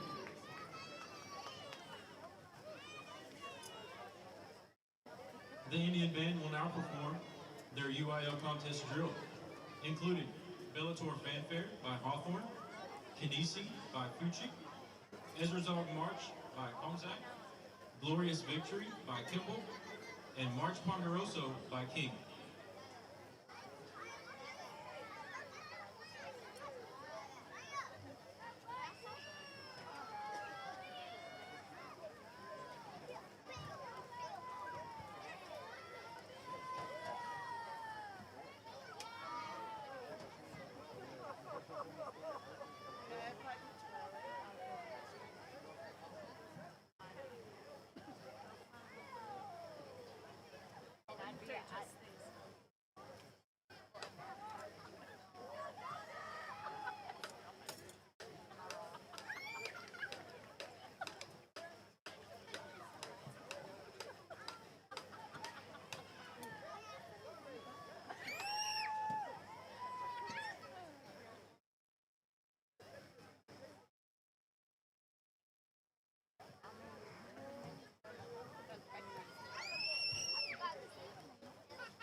Touchdown. Macho steps up in the pocket, and he gets away from one tackler, avoids another tackler, tries to run. He's still on his feet. Camacho still on his feet. He's still running. Camacho, goodness gracious, he's still going. Camacho, is he going to score? Wow. Touchdown. Quick pass. Brook adjusts and intercepted, and he caught it. He's coming back. He's coming back. He's going all the way. Oh, my God. No, It's Taylor. Just let him go. Just let him go. And a pick six. Kind of stalled him out here. Brisbane got Stewart with a little. Oh, he ran over the defender. The helmet coming off. Holy man. Quarterback Smith. And Smith's in the gun. He's got to go back to pass. Goes out to his left. He's got a man open. It's Brook again. Caught. Brook breaks some tackle. Oh my gosh. He's still on his feet. He's inside the 10. Touchdown, Arp. What? Here we go. 1st and 10. They're going to throw it outside. They're going to double pass here. Going deep. That's Man Scott. What a catch by Man Scott. It's a one-handed grab. He's going to go almost all the way. Just tackle at the one. Highlight reel right there for Man Scott. Oh, my goodness, Jason. I don't think you'll see anything like that. Woo. That's not an East Texas highlight reel. That's Sports Center right there. Man, oh man. What a catch.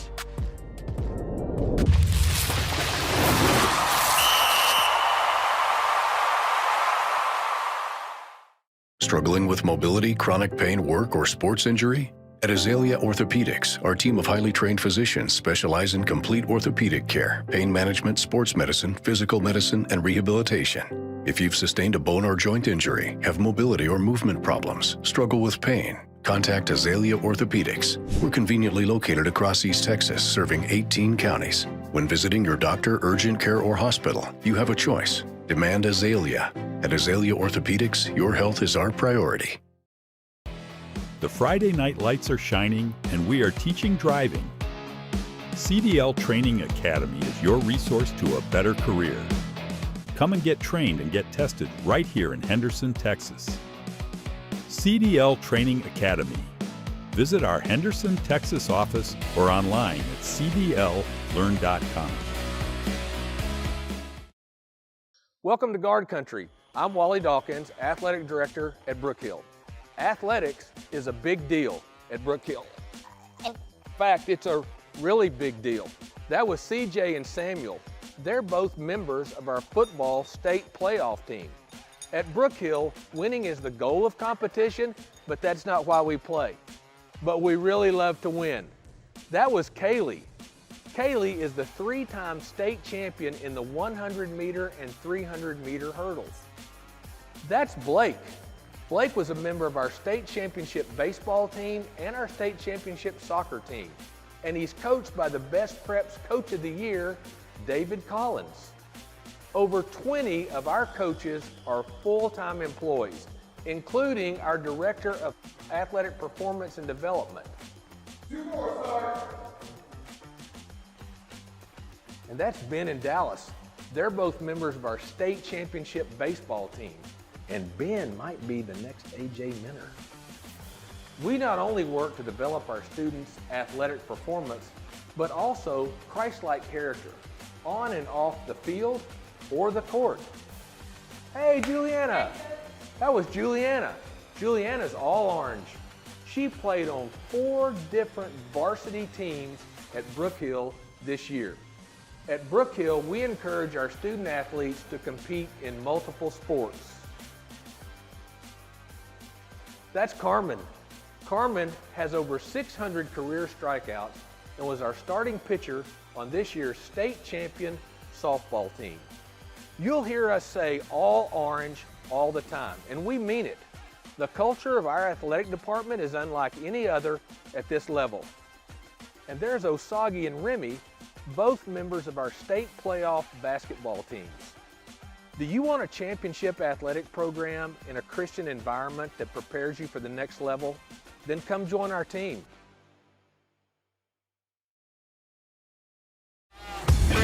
This is where legends rise and moments are made. They're still on his feet. Come on, still on his From the buzzer beaters to the game winners, we bring you the action.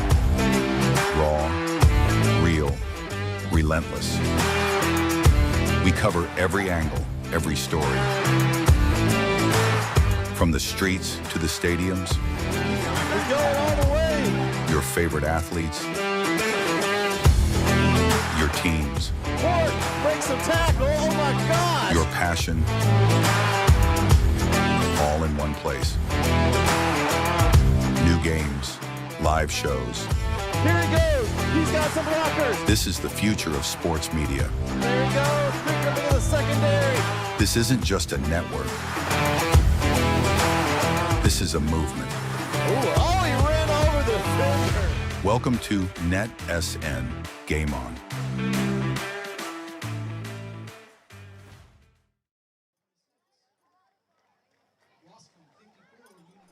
There we go. Chad trying to keep me muted today. Trying to keep you out of trouble. Yeah, no doubt. Luckily, the text messages have slowed down a little bit at least. We'll talk about some scores for tonight's game here in a little bit, but I want to talk about, I mentioned this a minute ago, this is a Carlisle football team that sits 2-1. They lost to an Enterprise. We're just talking to people in the press box. They forced 7 turnovers in that game. Yeah. Of course, an Enterprise has a stud. Yeah, he's a dude. He's the real deal. And they lose that game in a close one. They beat Overton. They beat St. Augustine. Of course, Brook Hill tonight. Now, it gets a little tougher for them. They're going to go to Shelbyville next week. Shelbyville has not – the wins haven't been there for them, but they're going to be a good football team, right? Then they have the bye week. They start district October 10th. Cayuga, who's been playing well. Yeah. Crossroads, that'll be an okay game. Frankston, they're really good this year. That Carlisle-Frankston game on October 24th is going to be a really good one. Yeah. It should be. Then they get Mildred at home, and then they go take on the Kearns Bobcats. It's a tough district, but I'm going to tell you, this is a football team that is playing really well tonight. Yeah, we were talking with some people up here in the press box at halftime, and, they've gotten better and better each game, and that's just goes to both Bakers, right? And, hey, not to take away from the rest of their staff. They got a great coaching staff, but when you put the Bakers back in Carlisle, it just attitude changes a little bit. You walk around like you've been there before, right? I was thinking about this at the half too, though, Chad. Think about the spot that Clay's in, right? You have his dad. He has his dad on the staff with him. That's great for a number of reasons. Number one is because your daddy's going to be vested interest in what you're doing, number 8. But he has a vested interest in what happens at Carlisle because he was here for so long and been doing this.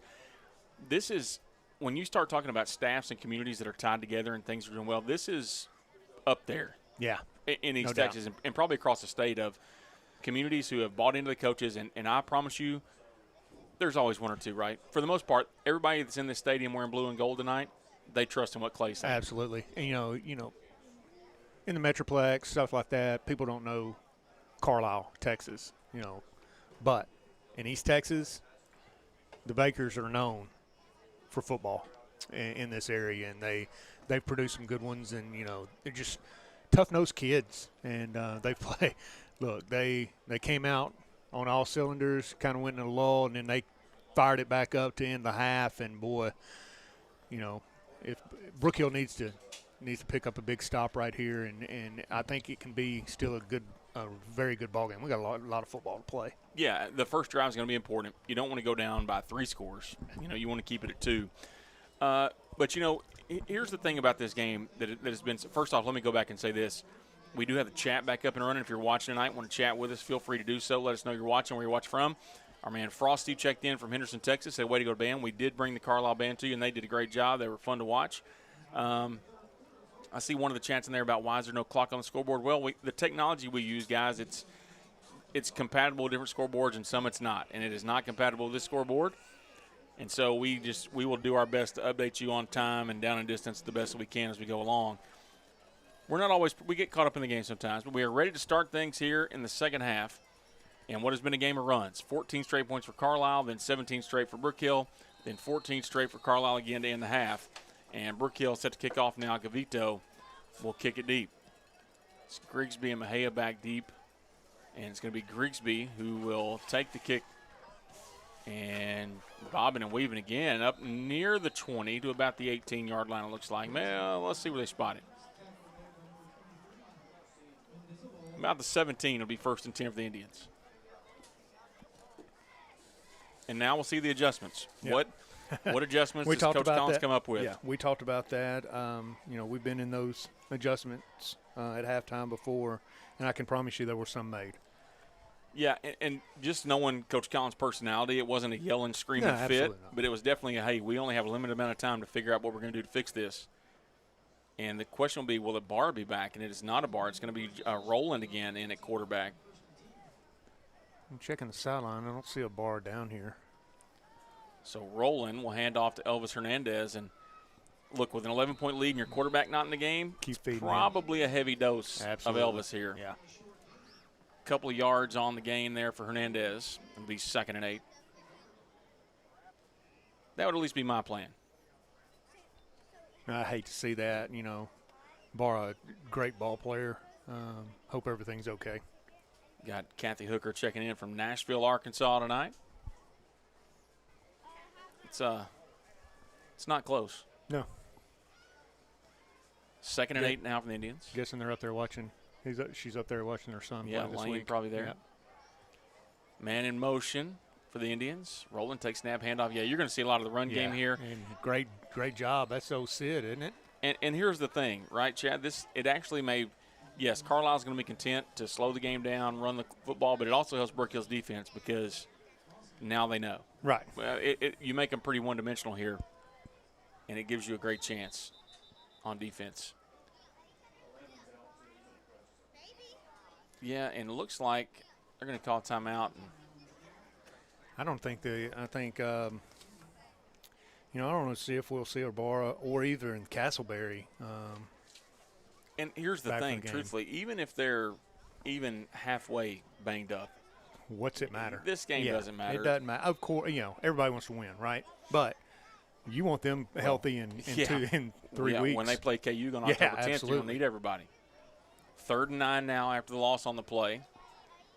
Roland, pop pass there to number 4. That's Garza. And Garza off the right side. Great tackle. Great. Yeah, that was a great job there. I believe that is Cody Clark. Man, what a year for Cody Clark. A kid that didn't play last year and this year has come out and earned a spot as one of the starting safeties and has played so well for this defense. Great job coming up and making a tackle right there. That's what you ask for your safeties. So 4th and a long 9 here. And Chewy's back out there to kick. They had pulled him off just a minute ago. He's limping around a little bit. And Enriquez gets a high kick away. Man, he does have a leg. Weisner, they thought he might have a fair catch, but he did not. And he returns up to the 40. He just kind of paused there for a second, So the guard will take over. 1st and 10 with 9:43 to play in the 3rd quarter. It'll be at the Carlisle 39. This is a great opportunity. Also checking in, Patrick Ritchie checking in from Quebec, Canada, here to watch Sid. Thanks for watching, Patrick. My assistant, Suzanne Brawley. I shouldn't say my assistant. She's the coach. Yeah, she's in charge. By the way, back to this, how many women I'm afraid of, that's another one. That's 4, at least on the night anyway, until somebody else listens and texts me. But thanks for watching tonight. A lot of people watching, over 1,100 views already tonight, 160 of you watching right now. That's awesome. Appreciate you checking us out here on NETSN. Ryle on 1st and 10 will hand it off to LaPointe, and he's off the left side, up across the 35 and up near the 30. Just keeps running hard. Well, the one thing about this, that clock's going to go pretty quick with the run game on both sides of the ball. So, of course, Brook Hill wants to establish what we can get, but we got to start scoring some points. 2nd and 3 now for the guard. Aaron Pakarinen checking in the chat. What's up, Aaron? Rao keeps it this time. Going to keep it on the option. He's got a chance to go, and a great block, and we'll see if we get the flag. Yeah, there it is. A late flag. We talked about this, Chad. They are getting all kind of calls on this sideline. But right there, we didn't even have to block that guy. You didn't have to do that. No, Rao was going to outrun him. He's going to call the touchdown back. Man. And here's the deal. I'm going to be honest with you, Chad. It was a hold. It was a hold. We didn't have to block him. That's the truth. Didn't have to do it. So that's going to negate the touchdown. Great read by Zach right there. Yeah, to not only not give it, but then also to keep it on the option and not pitch, because that's tempting, right? The quarterbacks want to give that. So the penalty. It'll be a first down. It will be a first down. Just won't be a touchdown. Sid's dad checking in tonight from Canada. Thanks for watching. Yeah, I think I've got some family tuned in to watch, and they're wanting to see up there that top corner up there of the football field. See them cheerleaders. Well, they can see them now, kind of. After the penalty, will be 1st and 10 at the 17-yard line for the guard. Aaron Peckerman says it's early morning in Finland. How early? Yeah, how early, Aaron? I don't believe you. Because I know if it was early, Aaron has stayed the night at my house a few times. He ain't up early to do anything. Well, you might not have gone to bed yet. But that's true. Yeah, you never know with him either. He's up eating cereal or something. 1st and 10. Ryle with split backs. Gives it to LaPointe off the left side. And Carlisle not fooled there. Well, let me tell you, they are just still bringing the hat. They are just flying around everywhere. Yeah, they might rest some guys on offense, but on defense, they're still going as hard as they can go. Absolutely. 5 a.m., Aaron says, in Finland right now. I mean, I believe you. I would be curious. Has he been to sleep yet? Has he gone to sleep yet, or is he, who knows? We'll keep it here. There's timeout on the field. This is an important second down here and an important drive. It needs to end in points for Brook Hill. Absolutely. Just shooting ourselves in the foot a little bit. Of course, you've got a short-term memory and go out there and make the next play. But, there's a couple that we can look back at tonight that 7 points here, 7 points here that we don't have on the board right now. Chad, listen to this score. At the half down at A. Martin Stadium in Lufkin, Tyler High's up 14-7 over Lufkin. Wow. That's a Tyler High team that got boat raced by Legacy not too long ago. 2nd and 9 now. Ryle with split backs. He's going to fake the handoff again. Option, he's going to keep it. And this time Carlisle has the answer. And they're saying the ball's out. Carlisle saying they had a football. Let's see what the officials say. They say they have it. Our coaches say they were down. Their coaches say it was a fumble. White Hat spots it as a fumble. And that's tough right there. When we go from scoring a touchdown, having a penalty on the play, to getting no points, that's hard right there. And so now if you're Carlisle, you're looking at it like, yeah, we had to punt it and they had the football, but now they're back where they were when they had to punt a minute ago. And the clock just continues to be a factor here, 8:23 to play. And then they're going to be content. They can take 2 or 3 minutes off here and be happy with it. Heavy dose of Elvis. Seems like a lot of people's time in the 50s, heavy dose of Elvis. See, I don't even know, Elvis 50s or 60s, Chad? 60s? I don't know. 60s. I wasn't around. He died in the 70s. Died on my mom's birthday. Did he really? He did. You ever been to Graceland? I have. I've been there once. It was an interesting place.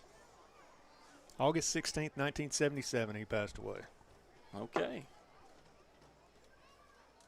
Fun trivia that I didn't know. I have some useless trivia that I have. I'll take it. I'll take it. I love stumping people. I'll tell you one in a minute we got people with this week. 2nd and 8 for the Indians. Rolling. The first time we've seen him throw it, and he gets it over to Grigsby. Great and a job. Good job by Lacassi Grandin. Yes. Playing the flats. Yeah, make the stop. Hayden Watson over there, too. We kind of heard at the half maybe that was one of the adjustments they'd make would be to leave somebody over there in the flats, and it worked out that time. Yeah. So our baseball coach at Brook Hill, Don English, right? Don Great is man. Elite man. And we were at middle school football practice this week, and he walked around asking our kids, and I was amazed at this, Chad. I heard him at least ask 19 kids, I counted, who was buried in Grant's tomb? And I'm going to tell you, Chad, not one person got it right. Oh, we're at Brook Hill. They were I know, that's scary, actually. Maybe we shouldn't say that out loud. 3rd and 6 here. The kids. Yeah, rolling with the nice. pass. Nice job of breaking that thing up. Absolutely. He got sandwiched in between. That's Mettinen and Clark. It's 2 safeties. That's what we asked for. As a secondary coach, Jordan is going to be fired up about that play. So 4th and a long 6 here. And here comes our man Chewy to punt it again. By the way, Coach Brawley didn't want you to feel left out. She said, "Hey, Chad." Hey, Coach Brawley. Miss getting to see you. Virtually. 4th and 6, and Chewy's punt is another. That's a good kick. There we go. It's going to bounce at the 45 and be picked up. Risky there to pick down up, but it is. Grigsby picks it up to 41, and that's where Brook Hill will have it 1st and 10 with 6:43 to play in the third quarter. That's a big stop by the defense right there, especially after the situation we got caught up in down there, and then turning it over. Great job. Give the offense opportunity to, execute just like they did, but now let's execute a little better. So it's been a game of runs, like we said. We need Brook Hill to make the run here. Bobby Harrington just sent me a text. Who was buried in Grant's tomb? Well, that's a good point, Bobby. I don't know. I think it was Grant. But that's a good one. 1st and 10 at the 40. Ryle in the shotgun with a Pointe to his right. And he's going to look to pass. Pressure by the Indians. Screen pass set up, and it's given to Casper Hansen. He's going to get about 3 yards. They sniffed that one out. Well, great job by their defense, yeah. And they did it the right way, right? Where they send the pressure up the middle. Your nose tackle, defensive guy, he's going to go ahead and go attack the quarterback. The other guy's bailed out. Yeah, paused out.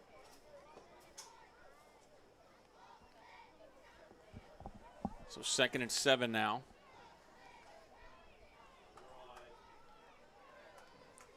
And Carlisle does change up those defensive looks so often here. Very multiple. Pointe not going to get it. Ryle's going to keep it off the left side. He's going to be a couple of yards short. But another good yard run there. Yeah. 3rd and 2 right here. And Brook Hill going to try to go tempo with a little tempo here. Yeah, why not? 3rd and 2 from the 48-yard line. Got him. Yep, they got the freeze. No, I don't see a flag, bro. Anywhere. There's no flag. No, catch. I'll take it. Yeah, that'll work. Touchdown, Daniel Yates. Wow. Nothing on the ground, no laundry. We're good. Well, there's the answer they needed. And you're right. I thought they jumped. They don't get the flag. Yates says, okay, we'll make the play anyway. Yeah, their DB, I don't know if he just got turned around and fell up, got his feet caught up, but he was laying on the ground about the 30 as Daniel was going in for the touchdown. We got to meet Daniel's parents a couple of weeks ago. I don't know if they're still in town or not, but if they're not, I hope they're watching. Got to see Daniel make another great play. I think that's 3 touchdowns on the year for Daniel, if I'm not mistaken, Chad. I think he had 2 the first week. Is that right? Yeah. 3rd for Daniel. Gavito in to kick the point after. Snap, hold up, the kick, and it's 28-24. Brook Hill trails by 4, 5:36 to play in the third quarter. We'll take a timeout. We'll be right back. Struggling with mobility, chronic pain, work, or sports injury? At Azalea Orthopedics, our team of highly trained physicians specialize in complete orthopedic care, pain management, sports medicine, physical medicine, and rehabilitation. If you've sustained a bone or joint injury, have mobility or movement problems, struggle with pain, contact Azalea Orthopedics. We're conveniently located across East Texas, serving 18 counties. When visiting your doctor, urgent care, or hospital, you have a choice. Demand Azalea. At Azalea Orthopedics, your health is our priority.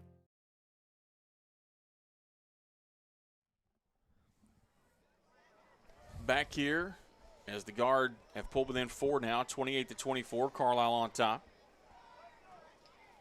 And, man, we expect this to be a good game, and it has been. Like, it's been a game of runs, but it's still back and forth, it's a great game. Huge offensive drive right there for the Guard. Good kick by Gavito. Is fielded at the goal line by Grigsby, and he's going to get up to about the 15-yard line before he's brought down. Grayson Roselle in there on the stop. Also Isaac Lundqvist. So the Indians will take over 1st and 10 at their own 16.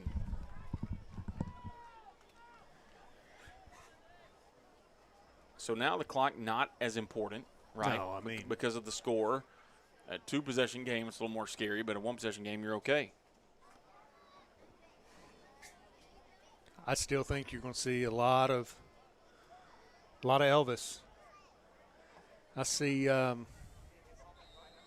Antonio Ibarra. He's in street clothes down here. It doesn't look like he's going to be back tonight. I hope everything's good with him. Great athlete, fun kid to watch. I hate it that we didn't get to see him finish the game. Yeah, man. Yeah, what a player for them. And Roland will take the snap now. Hand off to Elvis right up the gut. And he's going to pick up about 4 yards. I think they're happy with that right now. Absolutely. Update on that score from Lufkin, 14-14 at the half.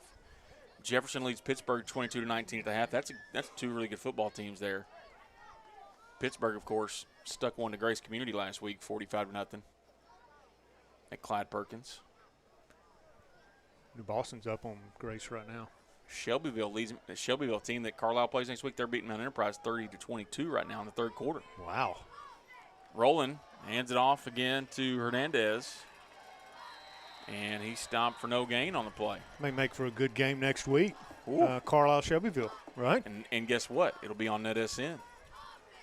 So you can watch it again, watch the Indians again. Both these 2 schools, Brook Hill and Carlisle, by the way, two teams that NETSN will have all year long, and for good reason. These are two quality football teams. And it's been a heavyweight battle tonight. Third down and about 5. Go ahead. I think Carlisle's kind of, they're slowing the tempo down a little bit. Milk that thing. Yeah, much as you can. Rolling, looking to pass, swing pass just over the outside linebacker there. Mitten stepped up there, slowed him down, and looked like Watson came in and cleaned him up. It's going to bring up 4th and short. Yeah, it was looks like number 5 back there in the backfield, Preston Armstrong for the Indians. 4th and a long 2. The clock is at 3:32 and counting in the third quarter. Man, this is huge. Elvis over here on the sideline, he looks like he is just gassed. So they're going to give opportunity to some of these other guys. They're going to punt it right here. Chewy back here. This is the point where the depth for Brook Hill could play a factor for sure. Chewy takes the high snap. He's going to get it away. It's another high kick. And Brook Hill didn't even send anybody back that time. And the punt takes a nice Carlisle bounce out of bounds near the 30-yard line. And so Brook Hill will take over 1st and 10 near their own 30. Let's see where they spot it. The 32 is where it'll be. Kyle Williams checking in and watching the game tonight. Of course, you and I both had the chance to coach Samuel. Yeah. A great player down at Southwestern now. But, man, I'm enjoying coaching his 2 younger boys. Those 2 are fun. I hear they're something. They are. There is nothing. They're definitely entertainment. Yeah. Well, they're fun, but I'll tell you what, they will stick their nose in there and hit people. That's awesome. I love it. They get pretty excited on touchdowns? A little bit, yeah. I think they learned the Kyle Williams spike. That's where they got it from, was Dad. That's awesome. He told me next time he scores it's going to be a fake spike. I said, that's even better. 1st and 10 for the guard now. Ryle in the shotgun takes it, looking to pass again. Why not? Double move over the middle, looking for Hargett. And Hargett is going to be brought down just across midfield at the Carlisle 49. Great job. Just ran the dig, kept coming. Zach just stayed calm and made a great throw. They got another guy down. Yeah. Man, that's a great route coming across and that's a good thing about, Brig did. He didn't slow it down. He just kept going. And, we talk about it all the time. Zach's he's been in this system, forever. So he knows his reads, and then he doesn't get it doesn't bother him at all. He'll stand in there and take the hit. And he did. Well, here's right the thing. there. When you're that size, you can stand there and take the hit. Yeah. I mean, little guys get out of the way. I'd be running. I just had another text, and this is not a bad one, fortunately for me, because there's been some that now I'm scared to walk out of here tonight. Kerry Brady just texted me, and listen to this. They're going to Knoxville today, watch Tennessee. I think they have UAB tomorrow. Yeah, 11:45. Their flight got canceled. No way. So they're driving to Knoxville. Oh, my goodness. And so they're getting to watch the game tonight on the way to Knoxville. So safe travels. Yeah, absolutely. And she said we're keeping them entertained and awake. I'm not super sure how to take that, but either way, we're glad that they're getting a chance to check out this game. Back to action here now on 1st and 10 at the 49. Ryle has Gandy to his right now. Looking to pass again. Why not? They found something here they like. To Schluter on the other end. Caught at the 20. Schluter down to the 15. Another big play for the guard. 1st and 10 at the Carlisle 15. And they are tempo, and they're trying to get down there and score as fast as they can. They just want to keep going and just keep Carlisle. I think they've seen Carlisle's their depths starting to get to them. Yep, they're a little gassed. Ryle now takes a snap. Quick pass over to Hargett on the screen, and it is incomplete. That was dangerous. That could have been bad. So 2nd and 10 now. Clock is at 2:32 to play in the third quarter. They are gassed over there on the Carlisle defense right now. But I'll tell you one thing. They may be gassed, but they're still playing hard. Oh, my gosh. They haven't put a kid out there yet that's not going as hard as he can. I love it. 2nd and 10. Ryle hands off to Gandy this time off the right side. He's hit hard, brought down. That's a great play there for the Indians on defense. That's number 61. That is Brandon Hernandez. Brandon Hernandez with a nice stop. No gain. Actually going to say it's a loss. 3rd and 11. So ball just at the 15-yard line.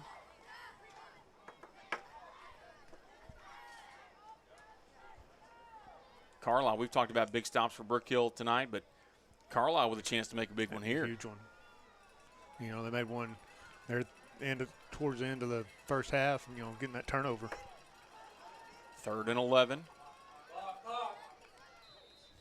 And I think Brook Hill's going to call the timeout. Oh, they did get it. Yeah, they gave him the timeout, but it was a little dangerous there. Almost a delay game. We're going to take timeout. We'll be right back here on NETSN.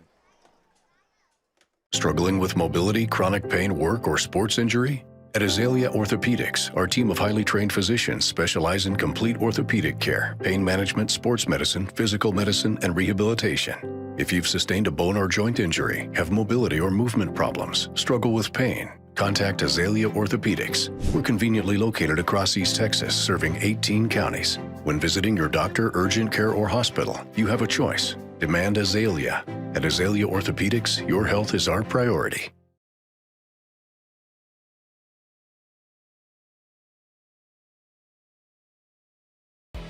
The Friday night lights are shining, and we are teaching driving. CDL Training Academy is your resource to a better career. Come and get trained and get tested right here in Henderson, Texas. CDL Training Academy. Visit our Henderson, Texas office or online at cdllearn.com.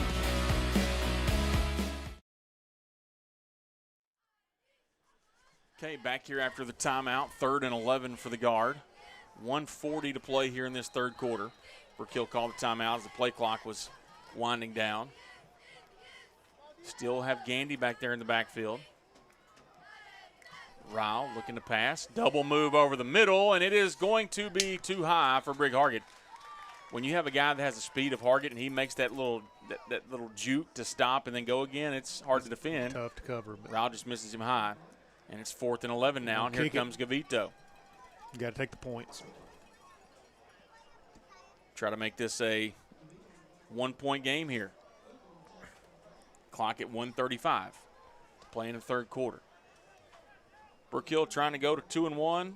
Carlisle trying to go to 3-1 before they have one more non-district contest with Shelbyville next week. Brook Hill opens district play next week on the road at Austin Regents.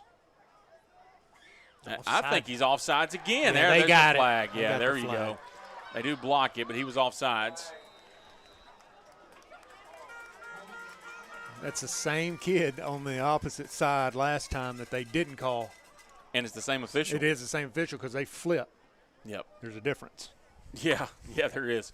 You know, and here's the thing. It's almost like now we're going to run the freeze play on a kick, on a field goal. I mean. Yeah. And that, I mean, do you think about changing your you go for it here? 4th and 6? I think you still got to take the points. You still got a whole quarter to play. mean, here's the thing. Even though he's been off sides, he has gotten back there quick. You run the risk of can he do it again. They've overloaded that side over there. They are going to kick it. The snap, the hold, the kick is up for Gavito, and he punches it through. 28-27 the new score. 1:18 to play in the third quarter. We're going to take a timeout. We'll be right back. Back here at Carlisle as Brook Hill is drawn within 1, 28-27. And Gavito's kick goes through the back of the end zone. And the Indians will have it 1st and 10 at the 25. Again, runs. You know, it's been a game of runs, but, you know, it's going to make for an exciting fourth quarter. Yeah, 14, then 17 for Brook Hill, then 14 more for Carlisle, now 10 for Brook Hill.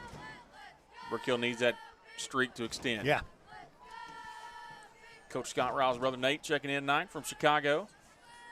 It is not 5 a.m. in Chicago this morning, or tonight. I bet it's a lot cooler up there than it is down here, man. Especially in this press box.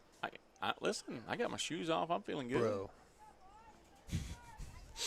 It's warm, but we open all the doors. Everybody can hear us. That's great. We don't care. I'd rather everybody hear me than sweat. Oh. So 1st and 10 for the Indians. Ball at the 25-yard line. Rolling still in there at quarterback. Gives the handoff this time to it's number. Is it Camson? No, I think number that's. 9? Is it 9 or 5? Let's see. They're still trying to get up off the bottom of the pile down there. And a timeout on the field. We'll take a timeout with them. We'll be right back here on NETSN. The Friday night lights are shining, and we are teaching driving. CDL Training Academy is your resource to a better career. Come and get trained and get tested right here in Henderson, Texas. CDL Training Academy.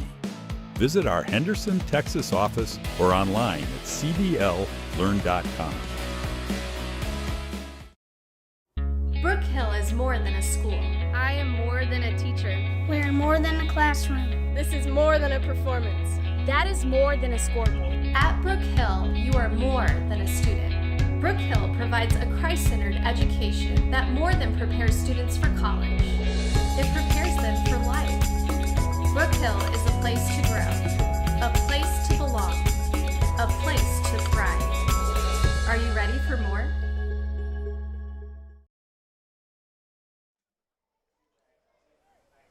Okay, back here after the timeout on the field. 2nd and 6 for the Indians. They're up 28-27.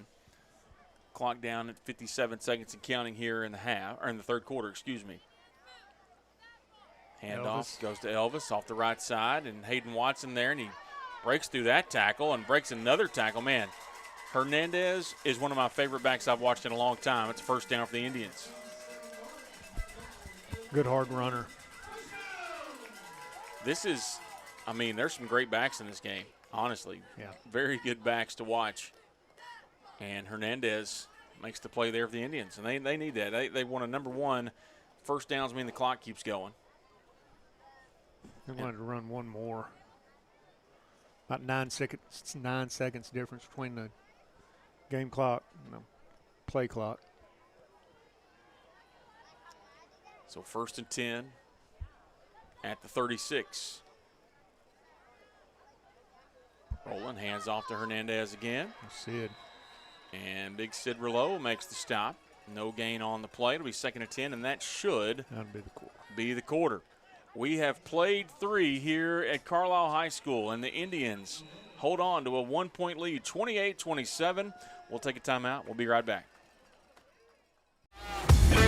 This is where legends rise and moments are made. They're still on his feet. Come on, they're still on his feet. From the buzzer beaters to the game winners, we bring you the action. Raw, real, relentless. We cover every angle, every story. From the streets to the stadiums. We're going all the way. Your favorite athletes. Your teams. Ford breaks the tackle. Oh my gosh. Your passion. All in one place. New games, live shows, Here he goes. He's got some blockers. This is the future of sports media. There he goes. Quicker into the secondary. This isn't just a network. This is a movement. Ooh, oh, he ran over the defender. Welcome to NETSN. Game on.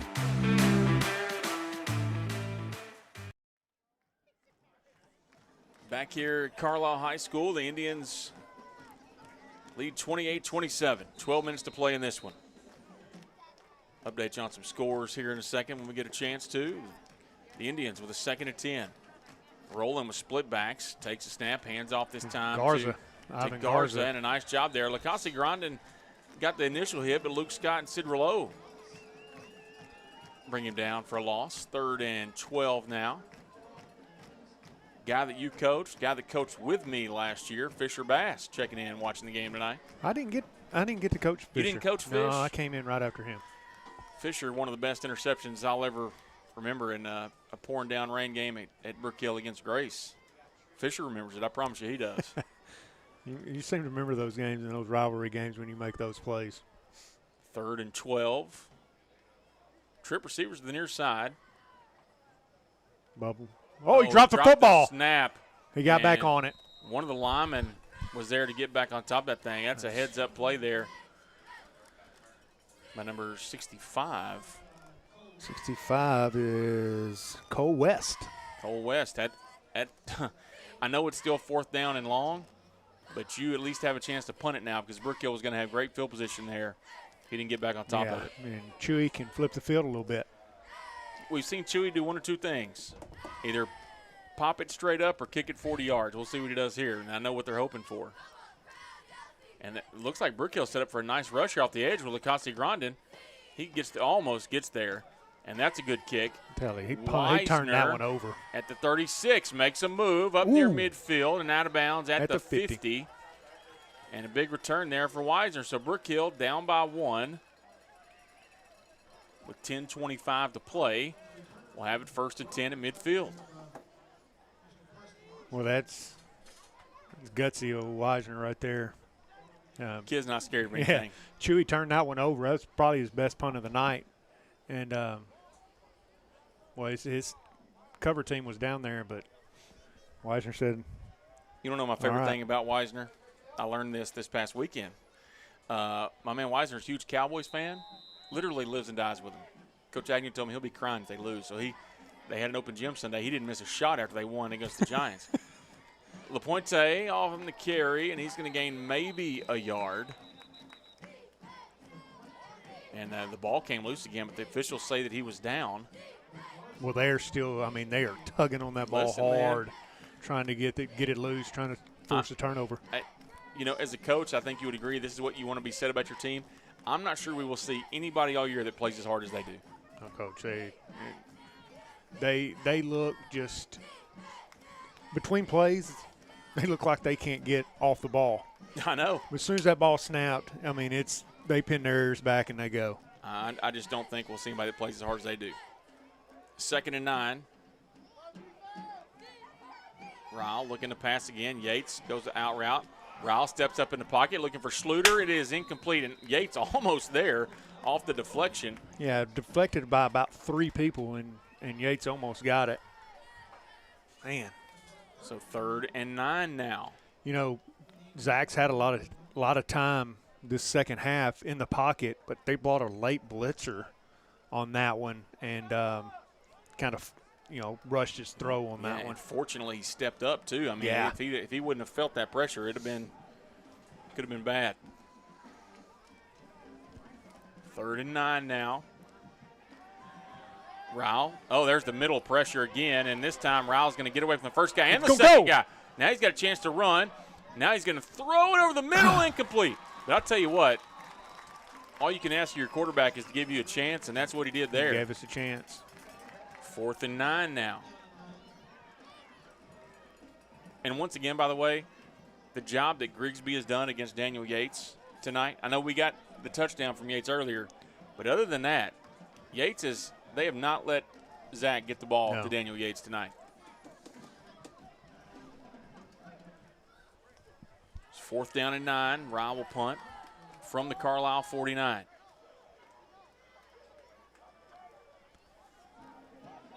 Clock is at 9:18 to play in the ball game. Ryle with a nice kick. It'll be get the ball! Fumbled. And they got on it. Yeah, Carlisle able to get back on top of it, but the field position will not be ideal for them. It'll be about their 15-yard lines where they're going to spot it. Man, you're talking about the ball bouncing the right way for the Indians there, because he muffed it. And that's happened a couple times tonight, like on the earlier first quarter you had that punt. It could win either way. That right there, and just opportunities just not bouncing our way. So I want to remind you that the scoreboard clock doesn't work for us. You can see the clock there in the camera view on this side of the field. 9:18 to play in the ball game. Brook Hill trailing Carlisle 28-27.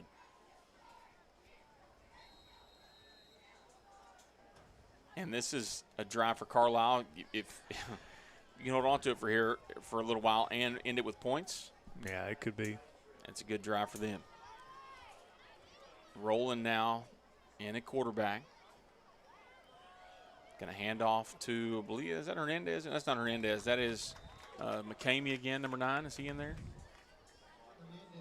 No, it was Hernandez. Elvis is back in there. Good to see him back in the game. I mean, not good for the defense, but good for him that he's healthy and able to go back in. I think he's just gassed. I don't know how many carries he has tonight, but it's a lot. I've got a ton. So you see Carlisle now, their prerogative here is let that play clock run down. Play clock is at 20. Game clock at 8:45. They got 17 on the side, Yeah, and some of those are linemen, right? Yeah. So the skill guy numbers are even worse than that. 20 total suited up right now. Ball is out. Brook Hill got it. Brook Hill got it. That's the break they need. That it is. Big Sid. Big Sid. Dad's watching. Tell you what, kid shows up and they say 4-star offensive tackle, but if he hadn't played defense in the first 3 games, it'd have been a lot different. Yeah, absolutely. And that says a lot about him wanting to do what it can help his team, right? I still wonder with them, the other coaches thinking not letting him play defense. Here's what's funny. I mean, just with his size and the way he moves his feet, the kid could play on the defensive side at the next level. The coaches are going to be able to see it now. So first and 10. Ball. Got to capitalize right here. Yeah, ball at the 21, trailing by 1, 28-27. After a turnover, you want to take a shot. That's what you usually try to do. Well, normally, but in this situation, Chad, you got Gavito. Ryle, they're looking over the middle. It's going to be wide open, caught. P.A. LaPointe, touchdown. They're going for 2. They're going for 2. Well, there's the shot. You talked about it. Yep. And because you have been giving the ball to Schluter over the middle, because you've been trying to get to Yates, they were covering those 2 guys, and LaPointe was just sitting there. And Brook Hill getting the swinging gate formation. 33-28 No, they're huddling. Oh, they're huddling. Okay. Offense is going. They're going to huddle. They were going to get a timeout by the guard. All right, we'll take the timeout with them. We'll be right back here on NETSN.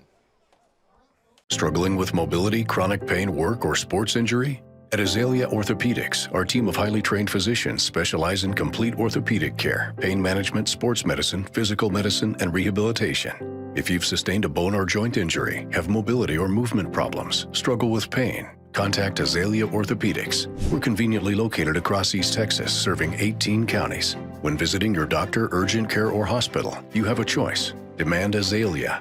At Azalea Orthopedics, your health. Okay, back here in Carlisle as the guard lead 33-28 and lining up. They're huddled up now. They're going to line up and go for 2 to try to make it a 7-point game. And that run continues now. That's 16 straight points for the guard here. Who breaks it, right? Well, who breaks it? Who stops the run? Heavyweight battle here tonight. I heard all the talk about it's going to be a close one and the interior line battles, and it has been all of that for sure. It has not let us down for sure. So the 2-point try now here for the guard. Ryle has LaPointe to his right. Ryle takes a snap, looking to pass, throws it into the back of the end zone, no good. Trying to get at that time to, I believe that was Hargett. And the 2-point try is no good. 8:16 to play in the ball game. 33-28 Brook Hill leads. We'll be right back. The Friday night lights are shining, and we are teaching driving. CDL Training Academy is your resource to a better career. Come and get trained and get tested right here in Henderson, Texas. CDL Training Academy. Visit our Henderson, Texas office or online at cdllearn.com. Brook Hill is more than a school. I am more than a teacher. We're more than a classroom. This is more than a performance. That is more than a scoreboard. At Brook Hill, you are more than a student. Brook Hill provides a Christ-centered education that more than prepares students for college. It prepares them for life. Brook Hill is a place to grow, a place to belong, a place to thrive. Are you ready for more? Here we go. Back here, Brook Hill is taking the lead. 33-28 the score. Guard on top, and Gavito kicks it away, and it is a kick into the end zone again. Man, what a football game. Yeah, fixing to be an exciting 8 minutes. 8:15 left, and it's a heavyweight bout all night tonight. It's just 2 punches, and then the next team takes 2 punches. It's just been back and forth, and it's been a battle. Super impressed with this Carlisle team, regardless of what happens here tonight. And hey, I'm proud of the way Brook Hill has been able to answer. Yeah. We, there for a little bit, we could have just thrown the towel in. But they didn't. They fought, and they fought back in to get a lead and see if they could hold it right here. So 1st and 10 for the Indians. Ball at the 25-yard line. Oh, Nub. Trips Nub. It's one of the hardest to cover. Put your defense, and then now they go to empty. Because they go run the tight end, and backers got to cover him. And we got him sacked him. Great coverage. That's exactly how you got to play that right there. That's why that's so hard to cover, because they motion that back out, and then your backer has got to make sure he bounces over on top of that tight end and can cover him up the field. You know what you can do to help your secondary out in that situation? Get to the quarterback. Yeah, exactly what we did. And that's what they did with Eli Hall and Sidney Rowe. Want to update you on some scores while we have a chance to time out here on the field. I'm going to refresh here so that we get the latest. John Tyler and Lufkin tied at 21 headed to the 4th quarter. It's a big-time game in East Texas. Mount Enterprise has taken the lead on Shelbyville now, 44-37 with 10 minutes to play. Let's see, going through the scores here. Liberty Ilo is a little down, Chad, but they're on top of Bullard 34-31 tonight. Wow, that is surprising to me. Yeah, good for Bullard. Yeah, absolutely. Let's see. New Boston has beaten Grace 35-14. In a game that's on NETSN tonight, Brett Sweeney and Jeremy Diamond are over in New London as West Rusk is leading Tatum 14-10 late in the 3rd quarter. Jefferson on top of Pittsburgh 22-19, 37-8 Mineola over North Lamar.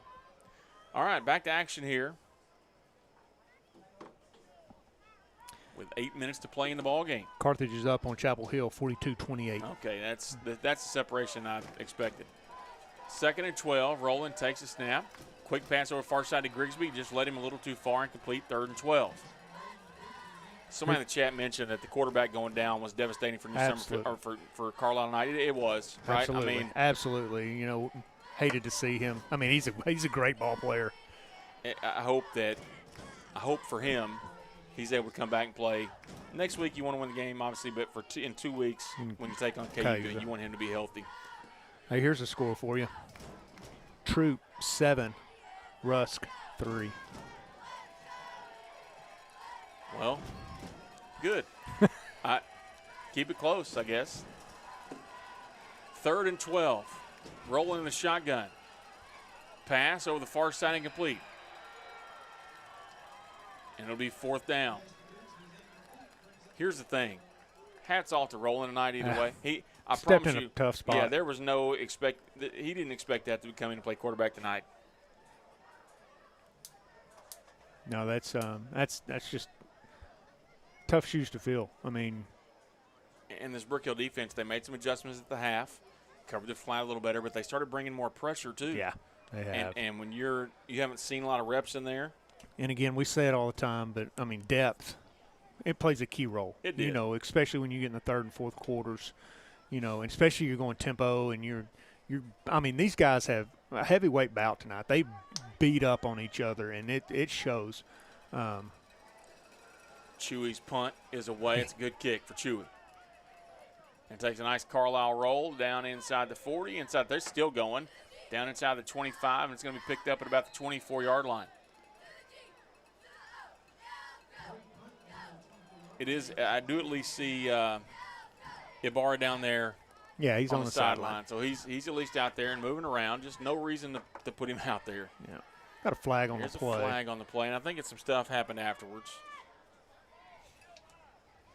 We'll see what they call here.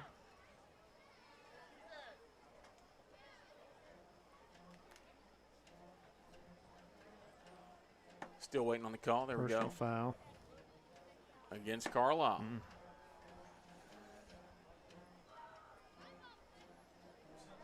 No, it'd be first down the other way. The other way.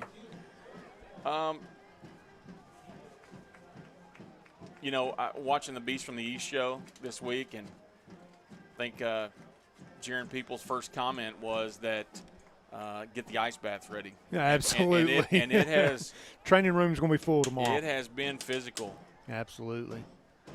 You know, some of them guys going to want to go find some IVs and get some fluids in them because it's been one.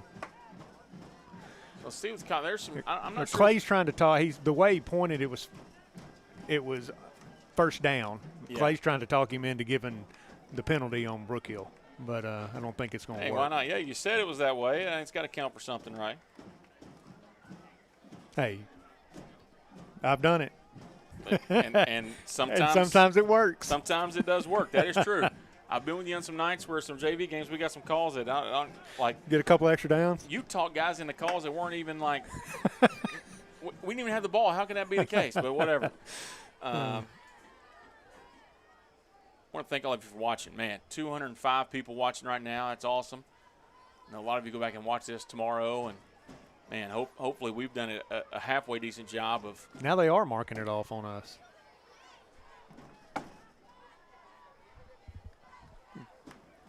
Now Coach Ryle's trying to figure out what's going on. Here's what I know. When Coach Ryle takes the hat off, first off, when he wears a hat, but then when he takes it off, you know there's a conversation that is not going the way he thinks.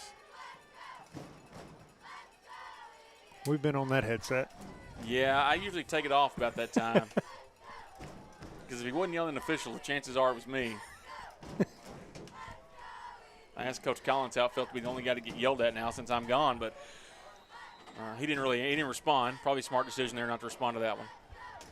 All right, now you got to go back to just how you eat the clock up right here now. Yeah, 1st and 10, 8 minutes left on the clock. 7:33. 7:33. Ryle hands off. Oh, fakes the handoff. Going to keep it on the option and gains a couple. Well, Zach is not afraid to just keep it, is he? I think he'd rather keep it than pitch it. Well, sometimes. I mean, but he's going to make the right read no matter what. Well, you know, that's a good trait to have because here's the deal. I don't want you to pitch it unless you know it's going to be successful. Right. 2nd down and a long 7 here. Clock just continuing to run. Brook Hill content to milk that thing. They just blew the play clock in, so I mean, there's 20 seconds on the play clock. Ryle sends Witten in motion, takes a snap, hands off to LaPointe. LaPointe off the left side's got a crease to the 22. I thought if he makes that guy miss, he may go. Yeah. And a great play that was number 21. LD Starling. Great play by the corner, but coming up and making a tackle. And tackling PA in the open field is not an easy thing to do. 1st and 10 for the guard now. Once again, just huddling up and taking our time. Carlisle still got 3 timeouts plus a 2-minute warning. So Brook Hill's got 1 timeout, 2-minute warning. So there's plenty. Not a lost cause for Carlisle here at all. Ryle hands it off to LaPointe again off the left side. Up near the 30, still fighting for yards. He's going to be just shy of the 30. Key thing right there, he stayed in bounds. Yeah. Keeps the clock rolling.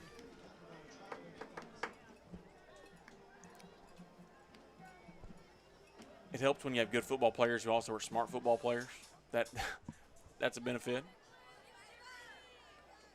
It's easy to get carried away in the game. You're like, God, that guy's coming at me. I'm fixing to get out of bounds. They not PA. He's not afraid of getting tackled. 2nd and 4 here for the guard. Ball at the 29. Clock just continuing to run. Play clock under 10 seconds now. Rao drops the ball, and he'll just fall on it back at the 20. Smart play right there. You don't want to just try to pick it up, kick that thing around, and then give them opportunity to jump on it down there inside the 20. So he just falls on it. Clock continues to run. Yeah, 5:07 and counting to play here in the ball game. They can get this thing down to almost 4.5 minutes before they have to snap it again. So now, Carlisle's in that spot where they need to make a big play here. They'll have plenty of time if they can get a stop here on 3rd down. Brook Hill, you would assume, would punt here.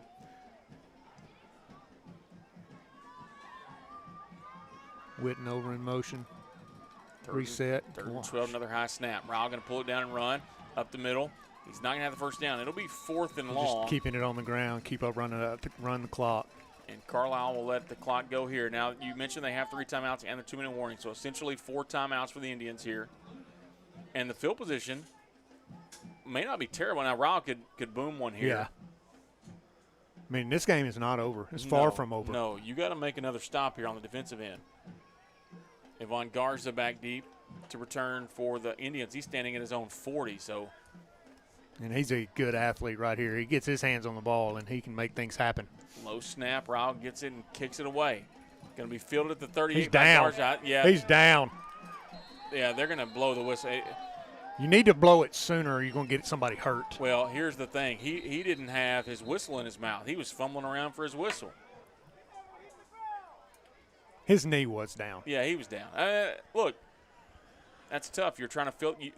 Look, the most important thing is you fielded the punt. Right. They'll deal with not getting the return, but the main thing is you don't want to turn that thing over. So Carlisle now with a chance. All of you that are tuning in, the numbers have jumped up. We're over 200 viewers at this point. Thanks for watching. Make sure and let us know where you watch from. This has been a football game, man. It is. If you haven't been with us the whole time, Carlisle jumped out to a big 14-0 lead in the first quarter. They dominated the first 6.5, 7 minutes of the game. Brook Hill answered back with 17 points in a row. Carlisle answered back with 14 in a row before the half to make it 28-17 Indians at the half. And then Brook Hill now 16 straight here in this second half, and they have a 5-point lead now, 33-28. The big story has been Carlisle's lost a couple guys on that offense, right? Yeah. That's really hurt them. Yeah. Mainly the quarterback. Barra and Castleberry. I mean, Castleberry's a good receiver for them. And they lost him early. Yeah. And so that's really been one of the big factors was the quarterback not being in there in the second half. That's Rolling. Feels the pressure. Gets away. And will be knocked out of bounds. Behind the line of scrimmage, it'll officially be a sack, and it'll look like that was Hayden Watson. And he got out of bounds, so that stops the clock for him, but it's going to be a loss of about 3. Yeah, they'll say 2, 2nd and 12. Clock is stopped at 3:52 to play. As you can see on the screen, they do still have 3 timeouts. They're going to get the 2-minute warning as well.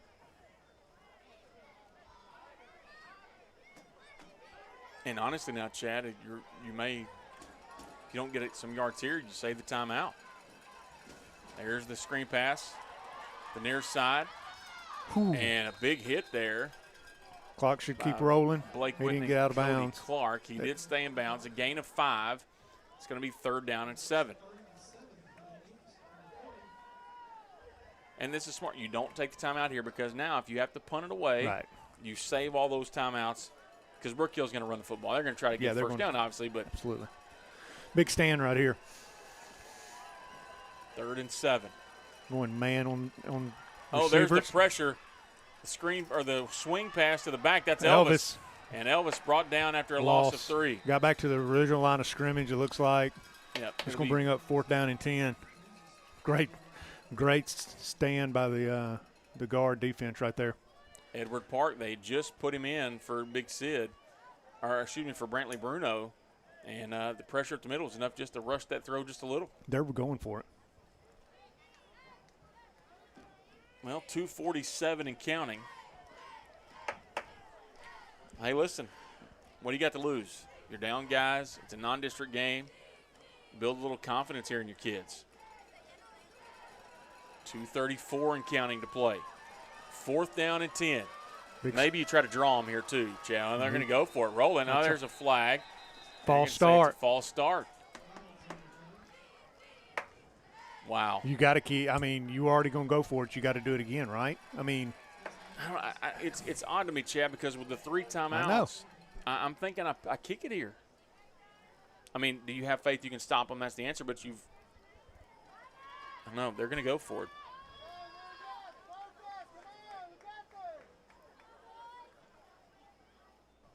Fourth and 15 after the penalty. This is where you don't want to give something up, fluke, just a fluke. You know, you got to. Everybody's got to be on the same page right here, secondary wise, for sure. Here's the thing. I'm guessing you're going to get some kind of motion, empty backfield to see. That's kind of been the one thing we've had an issue with right tonight. It's covering when they go empty. They do send 3 receivers over there to the far side. Hernandez is in the backfield. He's going to stay in the pass break. There's Eli Hall. Oh, great job by Yona. Yona Sarahavi knocks down the screen pass, and it's a turnover on downs. Brook Hill's got great field position with 2:20 to play in the game and a 5-point lead. Great play by Yona. Reading that. I thought he was fixing to run. He did. He did run passing, but he kind of put on the brakes real quick because he saw Elvis. And was able to knock it down. Man. Elvis Hernandez. And here's the thing for the Brook Hill defense was they knew who they were going to have to go to. They knew they had to go to Elvis there. After Barra got hurt, you know, it's the Elvis show. Now, you're still Carlisle. You still have 3 timeouts. There you go. You were right. I told you. They still have 3 timeouts, 2-minute warning. They can get the football back if they can keep Brook Hill from getting a first down.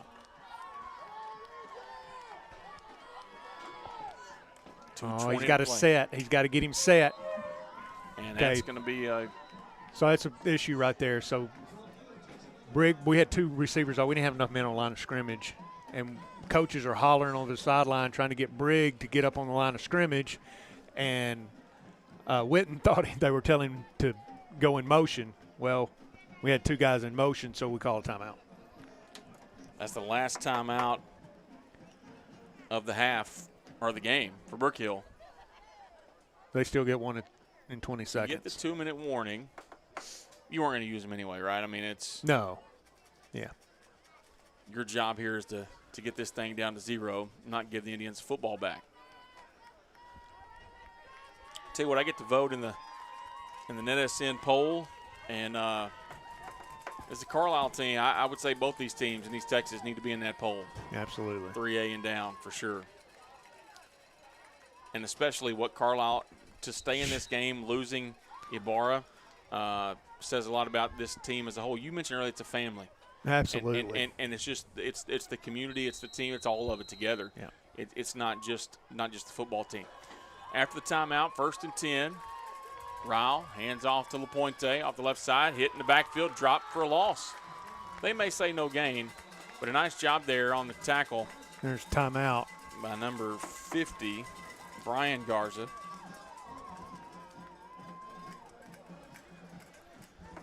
.211 on the clock, and Carlisle takes their first timeout. No quitting these Indians, I'll tell you that. Man, no doubt.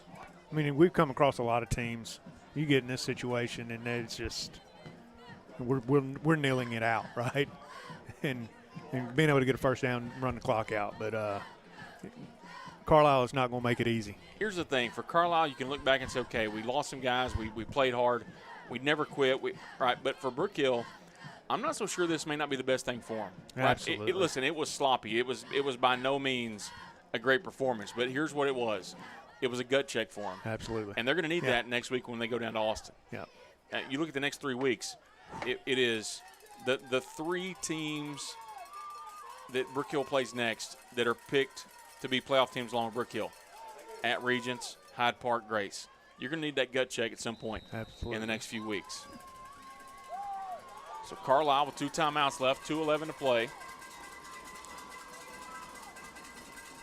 Rao hands off to LaPointe, hitting the backfield again.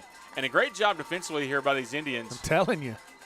As number 4, Yvonne Garza, number 61. I don't have 61 on my call sheet, Chad. 61 is Brandon Hernandez. Brandon Hernandez with a stop and another timeout for the Indians. Their second one. And so they still have a timeout left. 2:06 to play, so they still have a 2-minute warning and a timeout. This is the big play for Carlisle right here. Because you're too far away to probably kick the field goal here. You're not going to, if we get 4th and 1, maybe. Well, 4th and 1, you probably go for it. Yeah. So it's at the 31 now. It'd be a 48-yarder from here. Now. Does he have the leg? Yes. We haven't seen him try we to have the protection. kick that one. Well, with that guy off the side. And guess what sideline he'll be rushing off of? The Carlisle sideline. Yeah. So I don't know. It'll be interesting to see how many yards they get here. The good thing about Javi has ice in his veins. The situation won't bother Javi. It'll be the protection, as you mentioned. 3rd and 10 now for the guard. 2:06 to play. Rao hands it to Gandy. Gandy off the right side is dropped again after no gain. And another nice play there by the Indians. That time, Elvis Hernandez was the first one to make contact with him, but then number 7, Chad, for the Indians. I don't have him. It's Diaz, Juan Diaz. And the Indians, they did not have to take their last time out because it's the 2-minute warning. So the 2-minute warning here, 4th and 9 for the guard. We'll take a quick timeout, and we'll be right back. The Friday night lights are shining, and we are teaching driving. CDL Training Academy is your resource to a better career. Come and get trained and get tested right here in Henderson, Texas. CDL Training Academy. Visit our Henderson, Texas office or online at cdllearn.com. Here we go, back here at Carlisle, 2 minutes to play. Brook Hill is out of timeouts. Carlisle still has 1. It is 4th and a long 9, almost 10. And this is actually an interesting scenario here for Brook Hill because you're too far for the kick, and they're bringing the offense out. They're going to – I still think maybe you get a quick kick here. Yeah, try to coffin corner it. Oh, that's broke. I don't know how that's – So you talk about family here in Carlisle. I mean, I don't know if anybody's left the stands. I mean, they are here for them kids. Wow, gonna pass. Here comes the pressure hit, and it's incomplete. He had him. And the pressure there by number 50, Brian Garza. Witten was the intended receiver right there. Minute 53. And I know the score is 33-28, Chad. What about the job these two defensive coordinators have done tonight? Yeah, great job making adjustments. You know, Rocky, been in it a long time, just like David Collins, you know. I don't know if either one of these guys will relax for the next few hours. They may just fall out from being so exhausted mentally. But the Indians have it 1st and 10 at their own 31. They do have a timeout left. If you're just watching, I know a lot of you are watching the games and tuning in. They're without their starting quarterback. The backup has been Jared Rowland, who's come in and done an admirable job given the situation. What do we got here? Too many people on the field for Carlisle. Legal substitution will make it 1st and 15.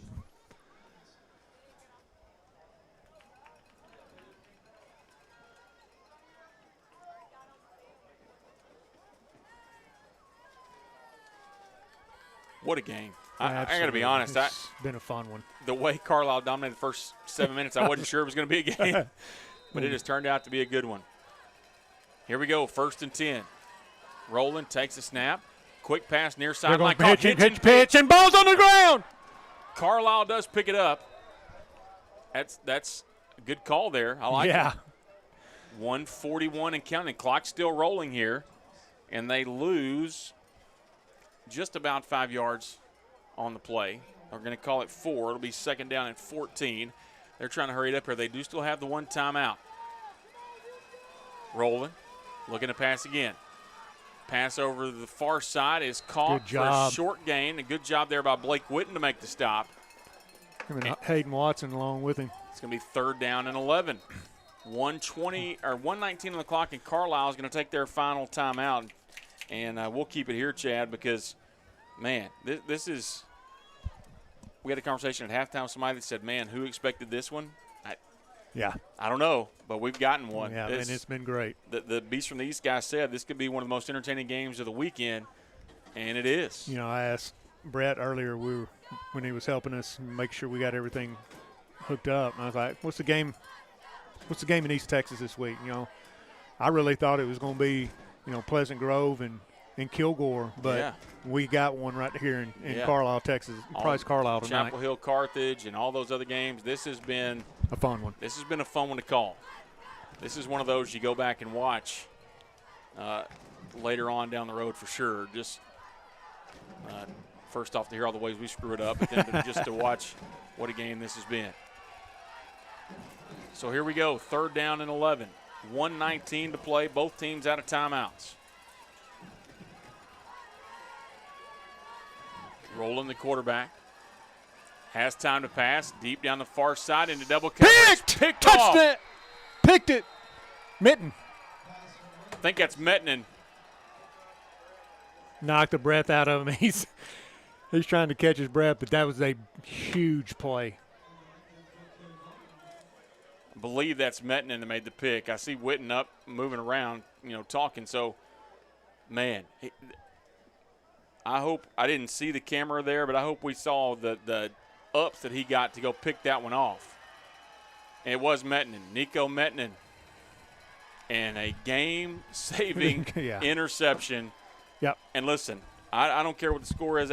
What a football game for both teams. Yeah, I mean, Carlisle's going – I mean, you hate to lose that one, but it's one – go back and watch film tomorrow and you played your hearts out. And mention, look at their scrimmage. Or their schedule. I'm looking forward to that game on October 24th with Frankston. It's at Frankston. It's going to be a battle. Golly, these two teams. And Brook Hill, obviously, with neither team having any timeouts, they'll nil this one out. They'll have to snap it a couple of times. 1:10 to play. Ryle will take the snap, take the knee, and probably have to snap it just one more time. Hats off to both teams, man. No doubt. Absolutely. You see Clay gathering his team up there, and I'm sure one of the things they're going to tell him is, man, look, like this is something to grow from. I know it's frustrating to lose the game. It's disappointing to lose the game, but golly, they got so much better tonight. They're going to learn a lot from this. Yeah. They didn't get worse in this loss. They got better. Under 40 seconds to go now, so Brook Hill will just snap it one more time, and there's a snap in the knee. And, man, in what was a great contest, Brook Hill is going to take the win 33-28. Man, that was fun. I'm kind of exhausted. Absolutely. Yeah. From watching these coaches coach, I tell you what, that's a couple of staffs that coach hard. And, man, what a football game. As the clock now at 0, and that is your final. Brook Hill knocks off Carlisle tonight 33-28. Brook Hill moves to 2-1 on the year. Carlisle will go to 2-2. Carlisle will be on the road next week down at Shelbyville taking on the Dragons, and what should be another great game. We'll be down in Austin next week as Brook Hill take on Austin Regents, and district play starts, and now it gets real. It is. It's time to put up or shut up, as they would say, right? It's yeah. It's. I mean, and this is the next 3 weeks. Yeah, this determines where we stand. You want to get one of those top 2 spots for sure, because you want to make sure you get a home playoff game. That's important. We saw last year the importance of where you go in the first round matters. Yes, it right? does. It makes a huge difference in your playoff road and the success you can have or not have. We want to thank Braden out there on the camera with us tonight. I want to thank everybody for tuning in tonight. A lot of viewers tonight, and we appreciate you tuning in to NETSN. And we'll see you guys next week down in Austin. It'll be the Brook Hill Guard taking on Austin Regents to open up district play. We'll see you next time on NETSN.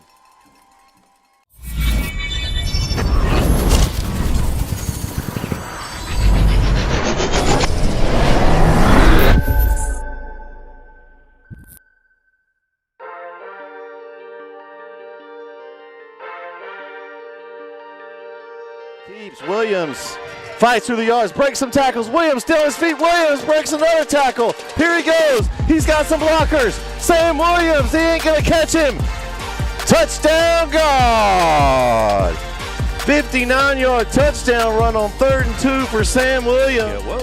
They get set early, very quickly here. Play clock down to 3. Dixon gets it off, low snap. Pickram up the middle, and there he goes. Pickram into the secondary. Pickram is going to go. He is gone. Touchdown. Macho steps up in the pocket, and he gets away from one tackler, avoids another tackler, tries to run. He's still on his feet. Camacho's still on his feet. He's still running. Camacho, goodness gracious, he's still going. Camacho, is he going to score? Wow. Touchdown. Quick pass. Bork adjusts and intercepted, and he caught it. He's coming back. He's coming back. He's going all the way. Oh, my God. No, It's Taylor. Just let him go. Just let him go. And a pick 6. Kind of stalled him out here. Brisbane got Stewart with a little. Oh, he ran over the defender. The helmet coming off. Holy man. Quarterback Smith. And Smith's in the gun. He's going to go back to pass. Goes out to his left. He's got a man open. It's Bork again. Caught. Bork breaks some tackle. Oh my gosh. He's still on his feet. He's inside the 10. Touchdown, Arp. What? Here we go. 1st and 10. They're going to throw it outside. They're going to double pass here. Going deep. That's Man Scott. What a catch by Man Scott. It's a one-handed grab. He's going to go almost all the way. Just tackled at the 1. Highlight reel right there for Man Scott. Oh, my goodness, Jason. I don't think you'll see anything like that. Woo. That's not an East Texas highlight reel. That's Sports Center right there. Man, oh man. What a catch.